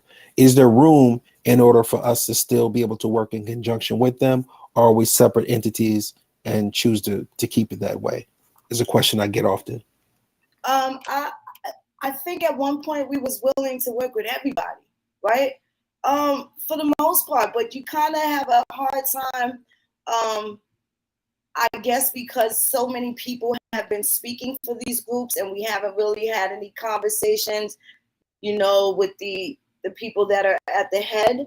And I know I don't see it happening, not because of the lineage disconnect. What I think it is that the fact that there's so many things that have been called Black, have been called Black American, that's American Indian, and I think people are disconnecting. They'll always hold a grudge. It's like the Indian, they're so jealous, but we're just not good enough for them to even be jealous of. And I think that's how people have kind of laid it out.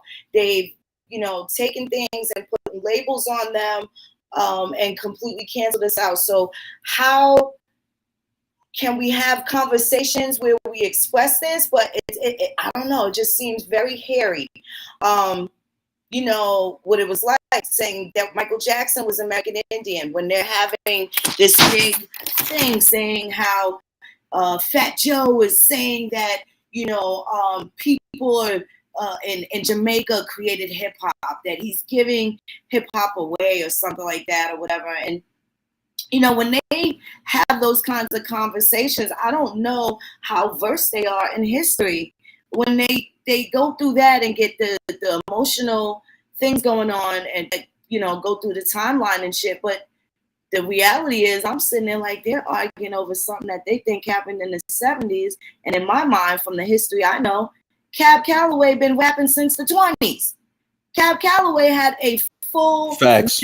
video in the 20s talking about Minnie the Moocher. He had big booty flapper dress girls dancing and all of that. So I'm just like, why would they argue over something? So now we know for sure Cab Calloway is an American, he has American Indian lineage, right? So now we call Cab Calloway. Now we can go back and take rapping from both of them, from everybody that was arguing on the whole thread. It's Black American culture. It's this American. Nah, it's American Indian culture. Now none of them win. They forgot about us. So I think that those instances will make people not want to work with us because they don't know what it is that we're going to jump out and take back. Like the tomato. They don't know. Jollof rice is not an African dish if every ingredient in jollof rice is from America. Fufu is not African at all when the cassava and the plantain come from America. You see? So now I don't know. And then also in addition, a lot of those other groups that are fighting for reparations have this white supremacy boogeyman thing going on. They got the serious boogeyman thing going on. And I'm not saying that white people are not guilty of anything, but to blame them for everything as if they've done nothing and show no accountability. And I know that the Indian has been injured as a result of both Black and white people. I can't choose or favor one person that's busting me upside my head and stealing grandma's cornbread over another. I just can't. Stealing grandma's cornbread. Love that analogy. Absolutely. I'm sorry. Go ahead, Brother J-Man. You know, at this point, it's even got out of hand. I saw a Twitter post, and the title was like, "Oh, angry Karen crying rape against another Black man." And I watched the video, and it was clearly another Caucasian man that the Caucasian lady was angry at and screaming rape about. But yet they had to fit the narrative of Black and white against each other. And I had to say that, you know, it's funny. Did you even watch the video? You can't fit this Black and white narrative on everything, specifically when it don't even pertain to those two elements. You know, and it's like they're so quickly to throw up this Black and white thing. And I think that's one reason why they don't want to approach Ghana, right? They want the white man's money. That's how I feel it. You know, they won't feel happy until they can, let's say this, instill some type of racism against white people or other melanated people. Right. Right.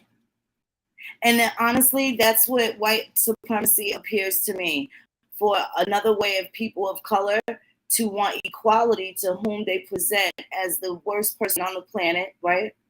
But they want to be equal to that so that they can oppress the rest of us, right? So, and then there's the whole idea that you have to make somebody supreme in order to make yourself inferior. And I just think that shit in itself is crazy. It is. It's a self-esteem issue. And that's not something that we can help people with. That's esteem of yourself belongs to you. And if you think that Chad is more, you know,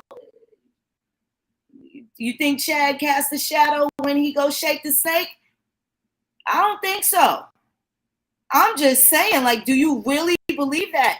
Who made you think that you were inferior? And who made you think that they were superior?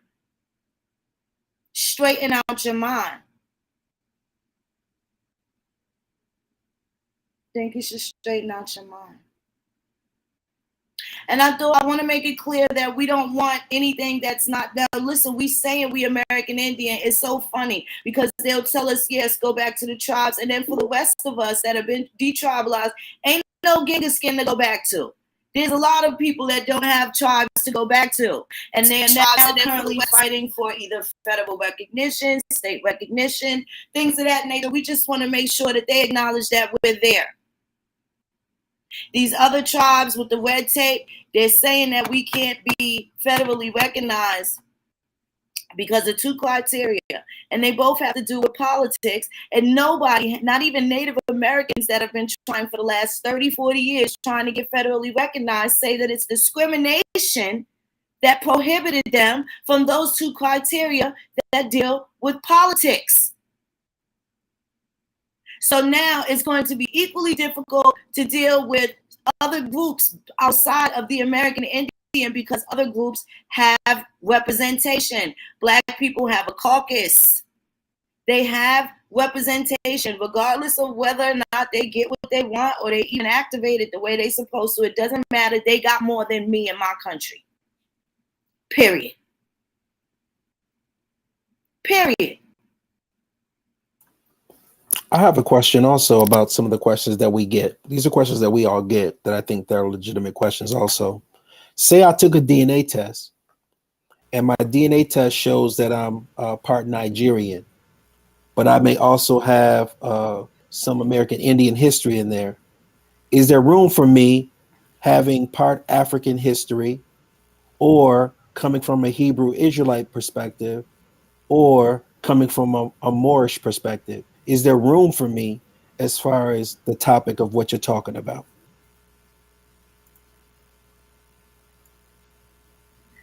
Absolutely. There's room for anybody that's been misclassified.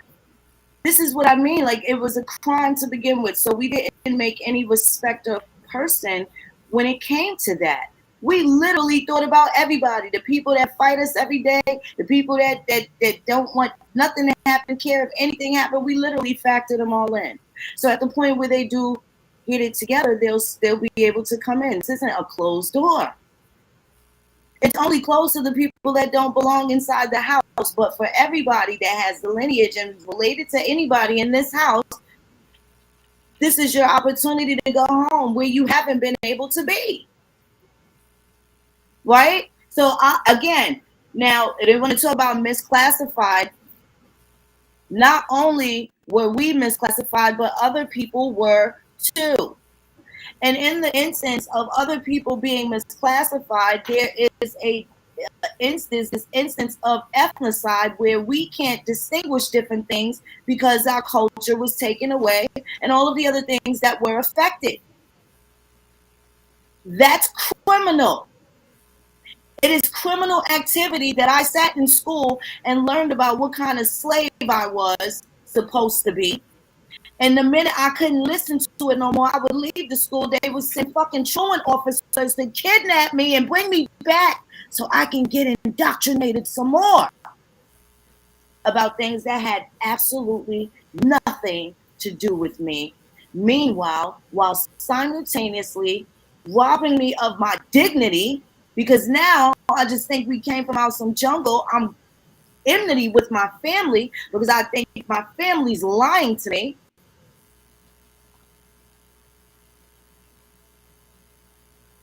And then I watched everybody steal grandma's shit and give it a crayon color.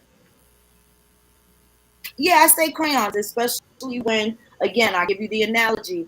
I know for a fact that there are people that are white that look like Wesley Snipes, and there are people that are black that look like Donald Trump.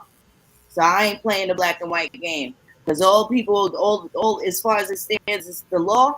They're from different nations outside of the Americas, and they are all living better than me. There's no equal playing field. Black people can get loans for minorities. I can't get anything as an American Indian because they voted in for Native Americans now. Under the same black president that everybody had to celebrate. Everybody wanted to celebrate someone that was literally killing me. And I had to sit for 8 painful years and watch ignorant people watch me die and not care because they had their black president. Not knowing, flash forward years later, that those same people that supported that man that took away American Indian and Negro would find themselves an American Indian or missing a Negro from their lineage, and now they want it back. White people are going to go claim their Negro granny. And they do have a right to do so. People laughed at Elizabeth Warren for the very same thing that happened to them. Your grandmother told you she was Indian. Her grandmother told her she was Indian. Niggas laugh you off of social media and call you pretendian. Niggas laughed her off of social media and called her pretendian. Your DNA says that your ass is from Africa. Her DNA says that her ass was from Europe. Who's the killer? Can I elaborate on something just to add on with that? Absolutely. Right, you was on it. I wish I had the bombs. I wish I had the bombs on that one. Gotta tell you, Sister Nina Pilar asked the question: is DNA reliable? That was one question. I'll let you answer that one, and I'll answer. Brother Isa Almadi asked the questions about how are people white that look like Wesley Snipes. Can you elaborate? Well, one example that we'll use for that one, Professor Esau, is Sister Sarah Rector. Sister Sarah Rector is my complexion. She was Wesley Snipes' complexion. And she was systematically made into a white woman because they found oil on her land. She had come across her Indian land in Oklahoma, and it had oil on it. They made her into a white woman at the age of when she was underage so that white men would try to court her to marry her to get access to her oil. So they systematically made her into a white woman legally. So that's just one example of them, again, misclassified and misidentifying our people intentionally, systematically, in order to get her land as a millionaire at the age of 13, having oil on her land. That's right. And Sister, is DNA reliable? Can y'all answer that, Sister Phoenix Moon or Brother Jamar? Well, I'm going to just off the whip and say it can tell you about parentage. Is that your son? Is that your daughter? But I know for a fact they haven't tested everybody dead. They're never going to test everybody alive. And there's no American prototype. So it's a no for me. Also, in the instance of I'm not adopted, I happen to know who my parents are, because that would be the only reason that I would suggest that someone, would take DNA to try and get a direct hit on their ancestry, first cousins or, second cousins, even to that nature. There's generally at least one of those people that you're directly related to will have some sort of attachment to a grandparent that you both commonly share. So other than that, I would never use it.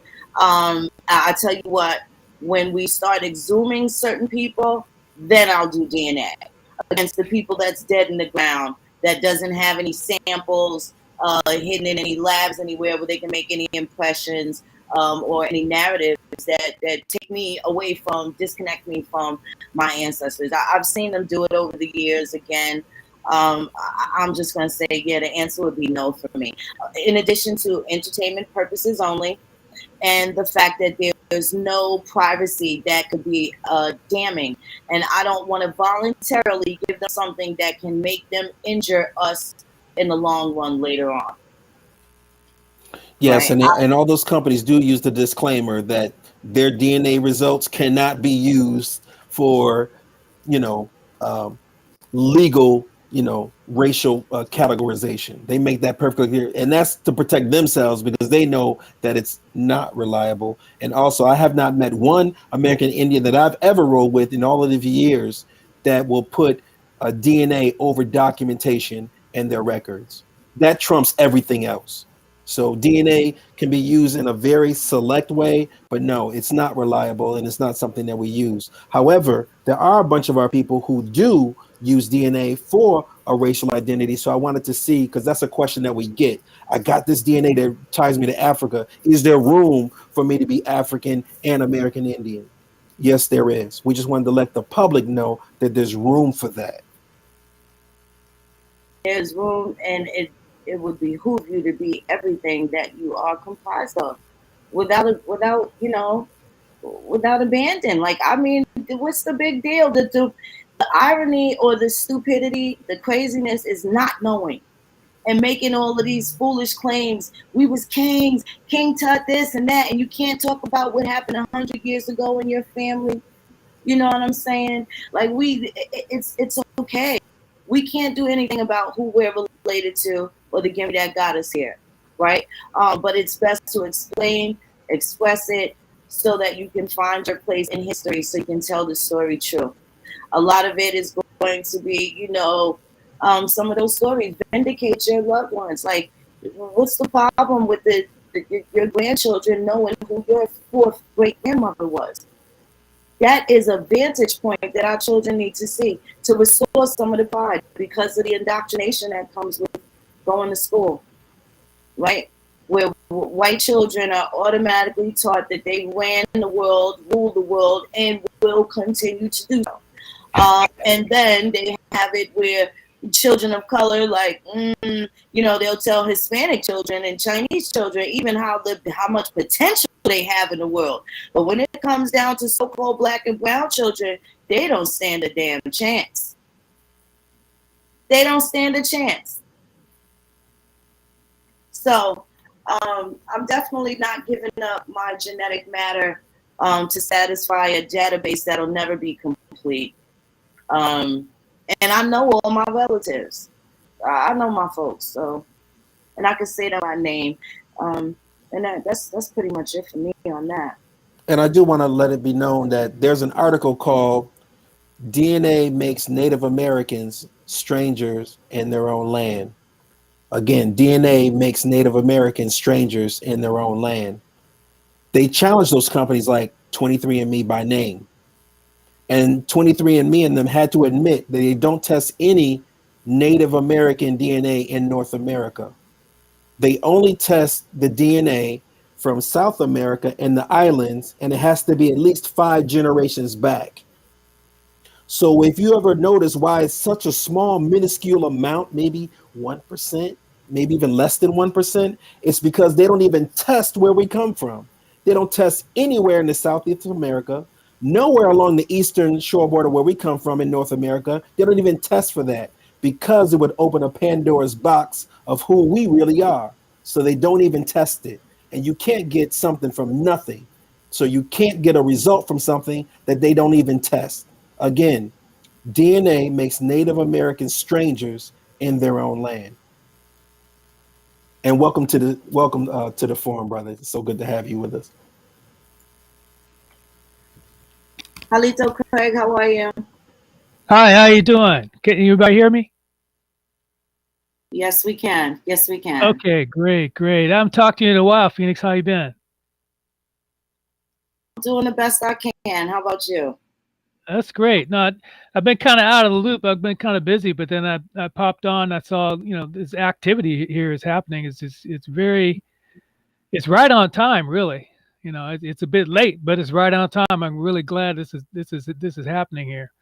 But I encourage everyone out there to get their genealogy done. I did mine on ancestry.com a few years ago, and I just opened up the whole side, both sides of my family. I got my mom, goes all the way back to the early Revolutionary War, even before that. And then my dad's side, going all the way back, found out that Chief Warhorse is part of our clan. And it goes all, that goes all the way back to 250 BC. But directly, I've got it back to like the 1600s, and my mom's side on 1600s as well. But a lot of that paperwork is there, especially on the African American, Indian American side. It's there, and then mine, I'm kind of mixed up with English, and that's on there as well. And then you start doing the history. I found out that some of my on my mom's side, like early when the settlers first came over, they were doing some type of peace negotiation between the Indians, because they were getting ready to separate themselses from the English colony. And so they kind of started marrying into some of the Indian tribes, and that's what happened on my mom's side, the Powhatan clan. And then my dad's side, it goes all the way back to the Chata, early Chata, in Mississippi, and even before that in South Carolina after the Gullah Wars. One of my old ancestors was captured, and there's a connection with the founder of Fort Worth, believe it or not, which is kind of weird. See, and there's a big statue of whoever founded Fort Worth. You can look that up. And there was a story that my aunt used to tell me about, and I figured out who it was. So it's a kind of a trip. But anyway, that inspired me. I'm an animator, and that inspired me to really start telling the stories. And my mom's a teacher as well. And then, we kind of grew up with the indoctrinated stories of what Indians are and what African Americans are. And so now there's going to be this whole new industry of redoing textbooks, children's books, movies, all the kids that, and adults as well, they're going to have to be re-educated. And so here you see my little studio here. I'm an independent animator. And my latest feature, I put out 2 features, Custom Monsters, and my next one's going to be Custom Monsters 3. And I'm kind of blending my characters with a Native American story, which would be part of the story starts out in Chaco Canyon, which is in the Southwest there, and then it moves to Cahokia, and you know where that is, the 13th century.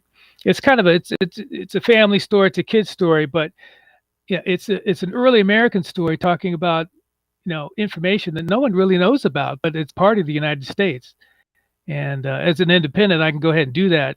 Go to a major studio, they're not going to do that. They'll give you Wakanda or something. They won't give you any kind of deep American story. So hopefully the timing will work out, that the momentum of working out here will kind of reinforce that. And you probably saw the series I did with the Accomack tribe, with Lisa Cypress. We did an 8-part documentary on the history of that tribe.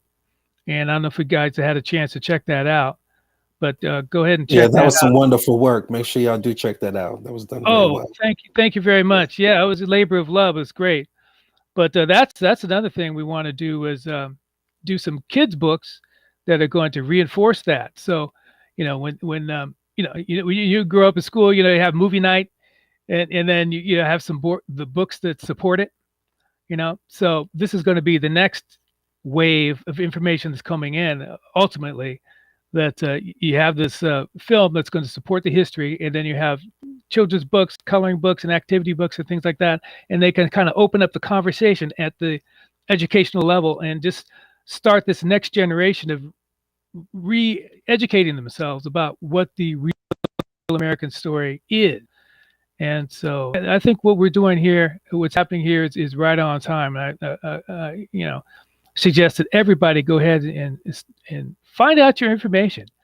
If you think you actually came from Africa or whatever, look on slavevoyages.com, and the 300,000 people who are actually shipped here out of the 4 million are actually slaves. If your family's on there, you'll find that out, because it's all enumerated. If you're not on that list, then you're probably with the American Indians. But this is the interesting thing. That is the most comprehensive database in the entire world. So when we're looking at the numbers for the 300,000, the less than 300,000, that's actually for the intra-American slave trade, not the African slave trade, because they specifically went to New York and Rhode Island, to that New England area. So that's the port of entry where they were coming in, right? So that port, they had less than 90,000 Africans in the entire time. Less than 90,000. And that also includes military men that were found court-martialed or whatever while they're on assignment there, as they're occupying and colonizing. They get shipped off here into the trade as well. So there's some different variables. And then, of course, there's people that get caught up in the Corsairs, like the Berber Wars. You can guarantee that those are some of the people that they were sweeping and sending, into peonage and bondage. right? You can Yeah. guarantee that who some of these people are. The Negro Act of 1740 specifically talks about the Berbers. When they say Negro in that instance, they are specifically speaking of the ancient Berbers, and they make sure that they name them as an ancient people. So that means at one point or a time, they recognized each other from nation to nation. Yeah. Exactly. You know, so You know, so we don't want what's not ours, but we definitely want some acknowledgement and some respect put on our names. We're not looking to dismantle every tribe, because I realized there were, and then there's the audacity of some of these folks talking about we should have came to them first. These tribes that sit there and act like they just got the biggest Indian and all this other shit, they've never invited us anywhere. They've never even really tried to dialogue with us. They had criticism and shit and asked them why we didn't include them when they don't include us in anything, wouldn't piss on us if we were on fire. Yeah. So, and then, you know, still, this is no disrespect, but if this is what we have to do to get a conversation with you respectfully, then I'm okay with that. And that's coming from a place of love and still being able to, you know, because they're not going to strip none of us from our dignity.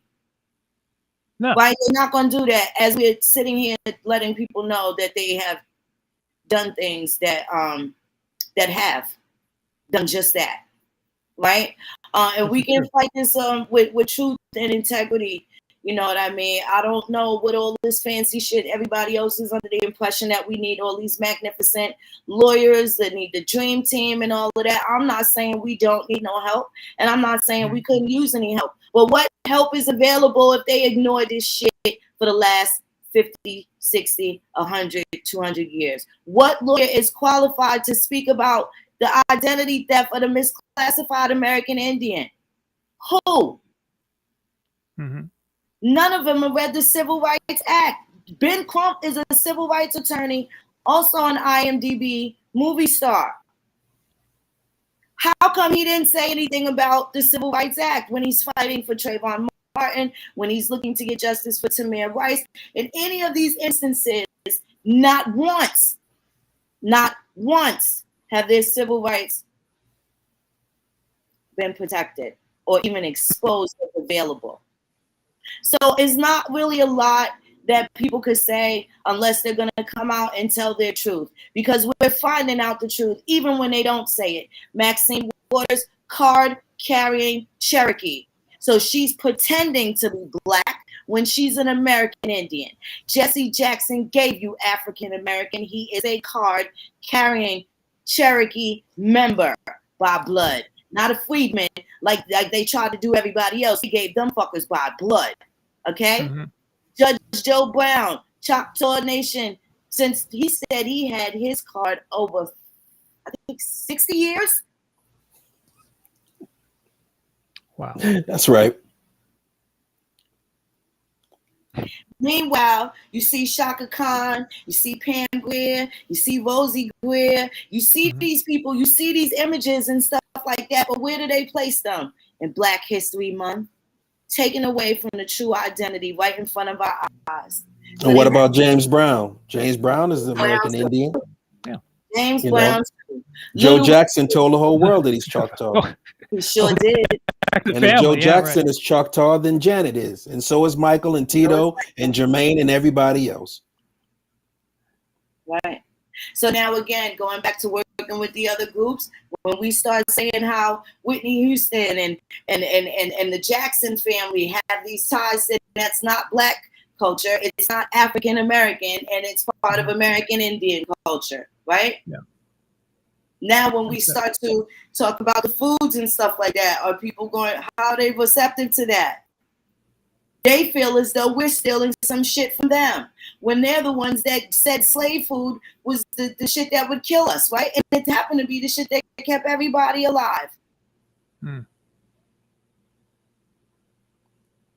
It's been a lot of disrespect. They made us not like the country. They turned us off from sharecropping, everything that we were supposed to have pride in. They redirected us. They can't act like this shit didn't happen. And they forced us to watch Roots. We had no choice. Yeah. I was born in the 60s. Came up in the 70s, and was forced to sit in class and watch Roots, either on ABC at home or in our classroom as a child. They forced us to watch a plagiarized history, brainwashing us into inferiority, brainwashing white supremacy. So they're thinking that they're superior, brainwashing us to make us think that we're inferior with no choice. And then after they did that, repetition, rinse and repeat, brainwash the next generation, making these people into a plagiarized history, not telling the public that he had to pay for the plagiarized history. But since the book was called The African, they systematically made, because if you go back home, your great grandmother and grandmother would tell you that you're Indian. So you have to go and check and balance. Well, you're telling me that I'm African in school. I go and ask grandma and grandpa, they telling me that I'm American Indian. Now I'm confused because I'm getting two different things. So now I'm at the level of growing up, realizing that it was a plagiarized book, that ABC was pushing falsehood on us. Schools were pushing falsehood on us. And now it has to be addressed because the damage was done systematically of rearranging and misclassifying our identity. Yeah. Yeah, with the questionnaire that goes with it.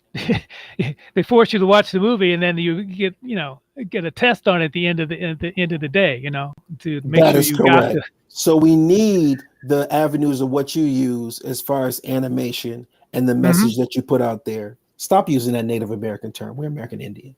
So but it's baby steps in making sure that we are getting the right information to our people, and we need the creativity of what God's blessed you with to make sure that you are one of those people who are putting out the proper message. And we most certainly do salute you, and we thank you so much for the work that you do. Thanks so much. I mean, it's just a calling, I've been in the industry for so long, for like 40 years, and I'm towards the end of my career, but I've kind of built myself up that I'm kind of self-contained, so I can go ahead and produce these things. Because try to pitch this to a studio or something, it's probably not going to happen. So it's going to be up to us to self-produce and to self-publish, especially the books and things like that. So the work is. There's a lot of work to do. There's a lot of tribes out there. There's a lot of stories to be told.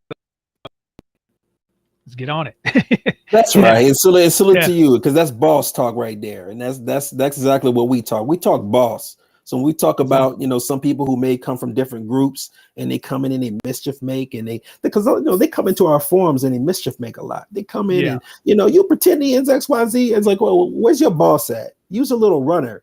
Get out of here, little runner, nigga. We're not talking to you. Go bring who your boss is so we can all talk boss. See, you're here. You can dictate what you want to put out as far as your image. We write the legislation of what we want to represent for our people. So as American Indian, we talk boss. We don't talk runner. So if you're coming in with runner talk, no, you're illiterate. We can't hear you. And that's the difference. So again, salute you for the work of what you do of taking control of the imagery. We have to be able to tell our own story and make sure that we are going in a direction that's going to be beneficial to us as a people. This is true. Yeah, it's great. And I know, Phoenix, I've been following you for a while, so it's been quite a ride. But it's great. Got to this point, we actually have the potential legislation, or at least the initial step forward to get this in front of the people, and especially during an election season, which is good. So I think we have the ear here. So, we'll just continue. Thank you so much, Craig. Thank you. Yes, it has been a long time. I've been wiser in my old age, and I learned how to, back out the distractions. I think people think they wear me off of YouTube, but I really just had to get some work done. And then in the interim, while I'm gone, if they're not putting out quality content, by the time I come back, I'll know what the temperature's like, right?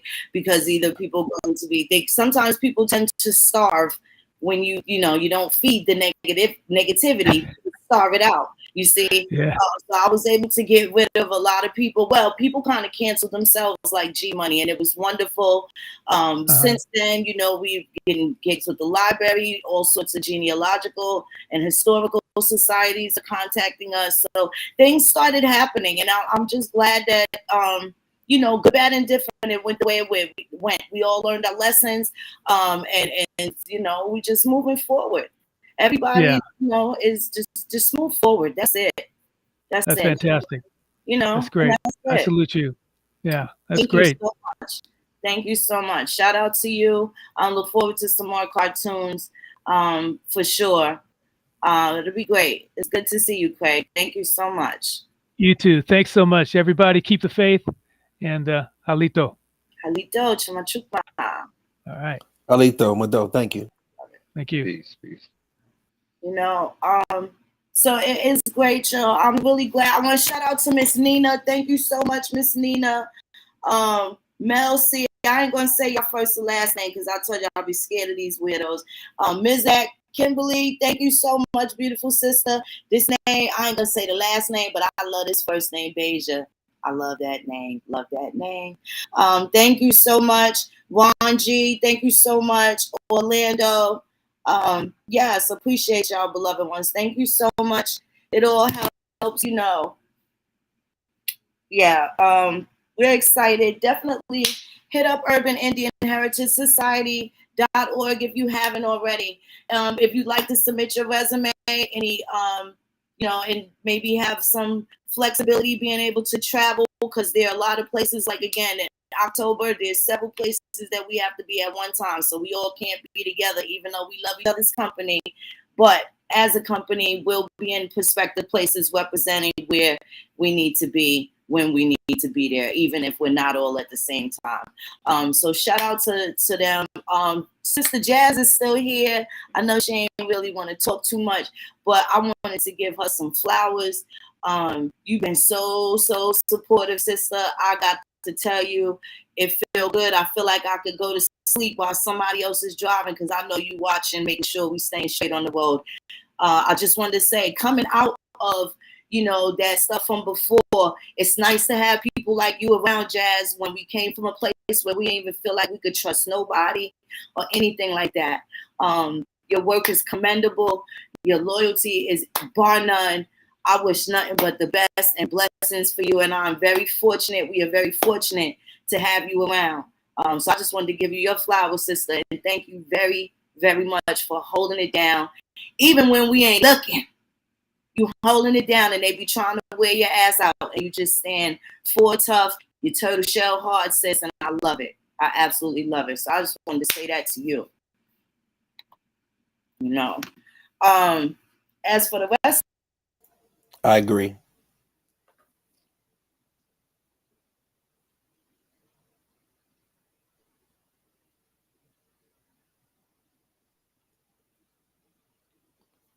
Sister Phoenix, is your mic still on? I think your mic might have. oh snap, my mic did go up. I had a whole soliloquy too. Soon say I done forgot the name because it is, because I sure enough was just running my mouth. I was giving Tonys, Grammys, and Emmys, and ain't none of y'all niggas Soothsayer, Celestine, Nikki, Brother Lloyd, Drugs, y'all beautiful people. I just want to tell y'all, shout out to Dr. Dina Robbins. I still didn't get to see, and I can't blame my mama. She didn't know how to work the FiOS, so I didn't even get to see it, but I heard that it was really good. I did the interview. Sometimes you like to watch yourself back, and because we did over a month ago, and it finally aired on BronxNet TV, I wanted to see it, but my parents got to see it, and some of my subscribers and other cousins, my twin got to see it, so that's good enough for me. But shout out to Dr. Dina Robbins, lovely show, Mr. Freehawk. They turned up. They pulled up on us in New York at Urban Indian Heritage Society's first event. And they also were so dope that they got an event booked at the same place to perform a jazz concert. So all of y'all musicians, one day we're going to have a jam session with Mr. Freehawk and Miss Dina Robbins, okay? Dr. Robbins. We're going to have a jam session with them. I love the blues. I love music, you know, anything that's centered in American culture. I absolutely adore it. Hey, Levette, what's up, baby? How you doing, sister? Big Wed, how you doing, baby? Hope everything is healthy. I just heard we got to 3,000. Y'all lucky I ain't got the clap, clap, clap music going. No songs in that. Man, I got the soundboard. I just don't be keeping hold of my glasses long enough to read the little buttons and shit. But I'm going to tell you, I'm going to get it together one day later on in life. But I'm so glad that y'all are here. Appreciate you guys so much. A lot of this, and you know, I look forward to working to y'all in the future. This is just, you know, there's no shutdown with this. It's one thing, if they ain't gonna know nothing else, they're gonna know it's a group of people here. And the one thing that we are going to do is perfect this shit. That's the worst that can happen, is that we're going to perfect this. That's right. And that's what it is. Well, that's what it is. Yeah, there's nothing wrong with on-the-job training, because that, you know, the key word is here is you on the job. That means you're taking care of business. So, you know, it's not going to be perfect. But what our job is to make sure that we get it in, and we make sure that we leave our mark, and that, you know, before I leave this planet, I'm going to make sure I leave my mark, because that's what the legacy demands, and that's what the ancestors demand. So I'm just a vessel to make sure that I'm making knowledge born on that level. So we make sure that we are on the job, and we're not leaving our post, and I'm not leaving until the duty is done. So just rest assured that it's in good hands. You don't got to worry about, I've been putting it in for 40 years now. Ain't no reputation of robbing nobody or stealing from nobody or needing to take from nobody. Just making sure that you're in service. So that's, you know, your name is your fame. So just put it in, put in the work, find out where you fit in, you know, get in where you fit in, find out what your skills are. And we're here to make sure that there's room for everyone to just keep moving it forward. I want to thank so much the sisters and the brothers that are working the chat, the sisters and the brothers that are behind the scenes as far as working and putting in the documentation and the legal legislation of what's taking place. I even want to thank my opponents. You know how they say you outwork the work? Sometimes y'all do motivate us to make sure that we crush you niggas. So I want to thank you for the role and the positions that you play in this. You're on your job, but I'm on my job. So I thank you for that. But we just want to make sure that we're here in the service of the people. And I want to thank you, Sister Phoenix Moon. I know that you're my cousin and everything, but I'm in awe of you every time I see you, every time I hear from you. Just the work that you do and the sacrifice of what you give, and just the way that you kind of just keep things moving forward. It's something that's admirable. It's something to let you know that our lineage and our bloodline is very, very strong. And I thank you for the work of what you do, sister. And I don't take that for granted. I appreciate you. Thank you so much. Kahi, thank you. I see Brother Kahi. Thank you so much for that contribution. Joe 47, what's up, good brother? Yanni, how you doing, darling? Raphael, just want to give all y'all beautiful ones a shout out. And if you feeling low, let me show y'all. I'm hugging myself. I'm sending this to you. All right, tight hugs, tight, tight, tight. You hear what I'm telling you? Sometimes that's all you need. But I just want y'all to know it's all gonna be good. Kim Lace, I love you like cook food. Beauty, I love you like cook food. You've been rolling with Rush for the longest, honey. Thank you. I appreciate you. We even got introduced to her lovely daughter. I know we cousins. We just ain't find the line. We just ain't find, but we really, really close. I appreciate all of my mods, everybody. That even the other contributors, Brother Jarvid. Shout out to him. He's been definitely helping us trying to get out, and all the other people that are very much a part of this and looking to see this change. Thank you for lending your platforms to express some of this information and this petition. We doing this for ourselves. We doing this for ourselves, and it's all good. And I'm so glad to be doing it here with y'all. And that's really it. That's really it. I see Warfare K. What's up, good brother? How are you? Latasha Evans, sister, thank you. I'm so glad you're here in the building, keeping everything within the shape the way it's supposed to be. Much gratitude, sister, much gratitude. And shout out to my good girl, Little Feather Hummingbird. I don't know if she's in the chat, but just really important people in my cipher right now. I thank you all very much. Shout out to Paul McGlory. How you doing, good brother? I see y'all. It's good y'all here. We'll be back. You know, I ain't never ran out of content. I just had shit to do. So when we come back, we're gonna be coming and we're gonna still stick to some of these questions that everybody having a hard time answering, like where they get these Africans from. And we definitely gonna have to get into the freedmen. I still didn't forget. And I didn't see nothing after the last episode that I did where I started asking the questions about the freedmen. I really didn't see too much coming out about as far as answering, but I did see some people trying to bite off of that freedman thread. But we're gonna get back to where they got these Africans from, what side of the war were they on, a couple of these little questions that, you know, they ain't never want to answer. And I'm just such a curious. I was a curious child, so therefore I'm gonna ask the right questions. You know what I'm saying? we see you, doggy. We're gonna ask some questions, as Cameron Yes, said. indeed. We see you, doggy. Yes, indeed. So shout out to Tasha She, of course, beloved Johnny Aborigine, Davida Carter, Day Ones. Y'all know what it is. Take care of yourselves, take care of your family, take care of each other. Keep your mind right, keep your mind clear and your heart pure. Remember, you the soul people. Don't you forget. There's some integrity and stuff that come with that. There's a badge of pride that come with that. The soul people, don't forget. Y'all be good. Peace and love.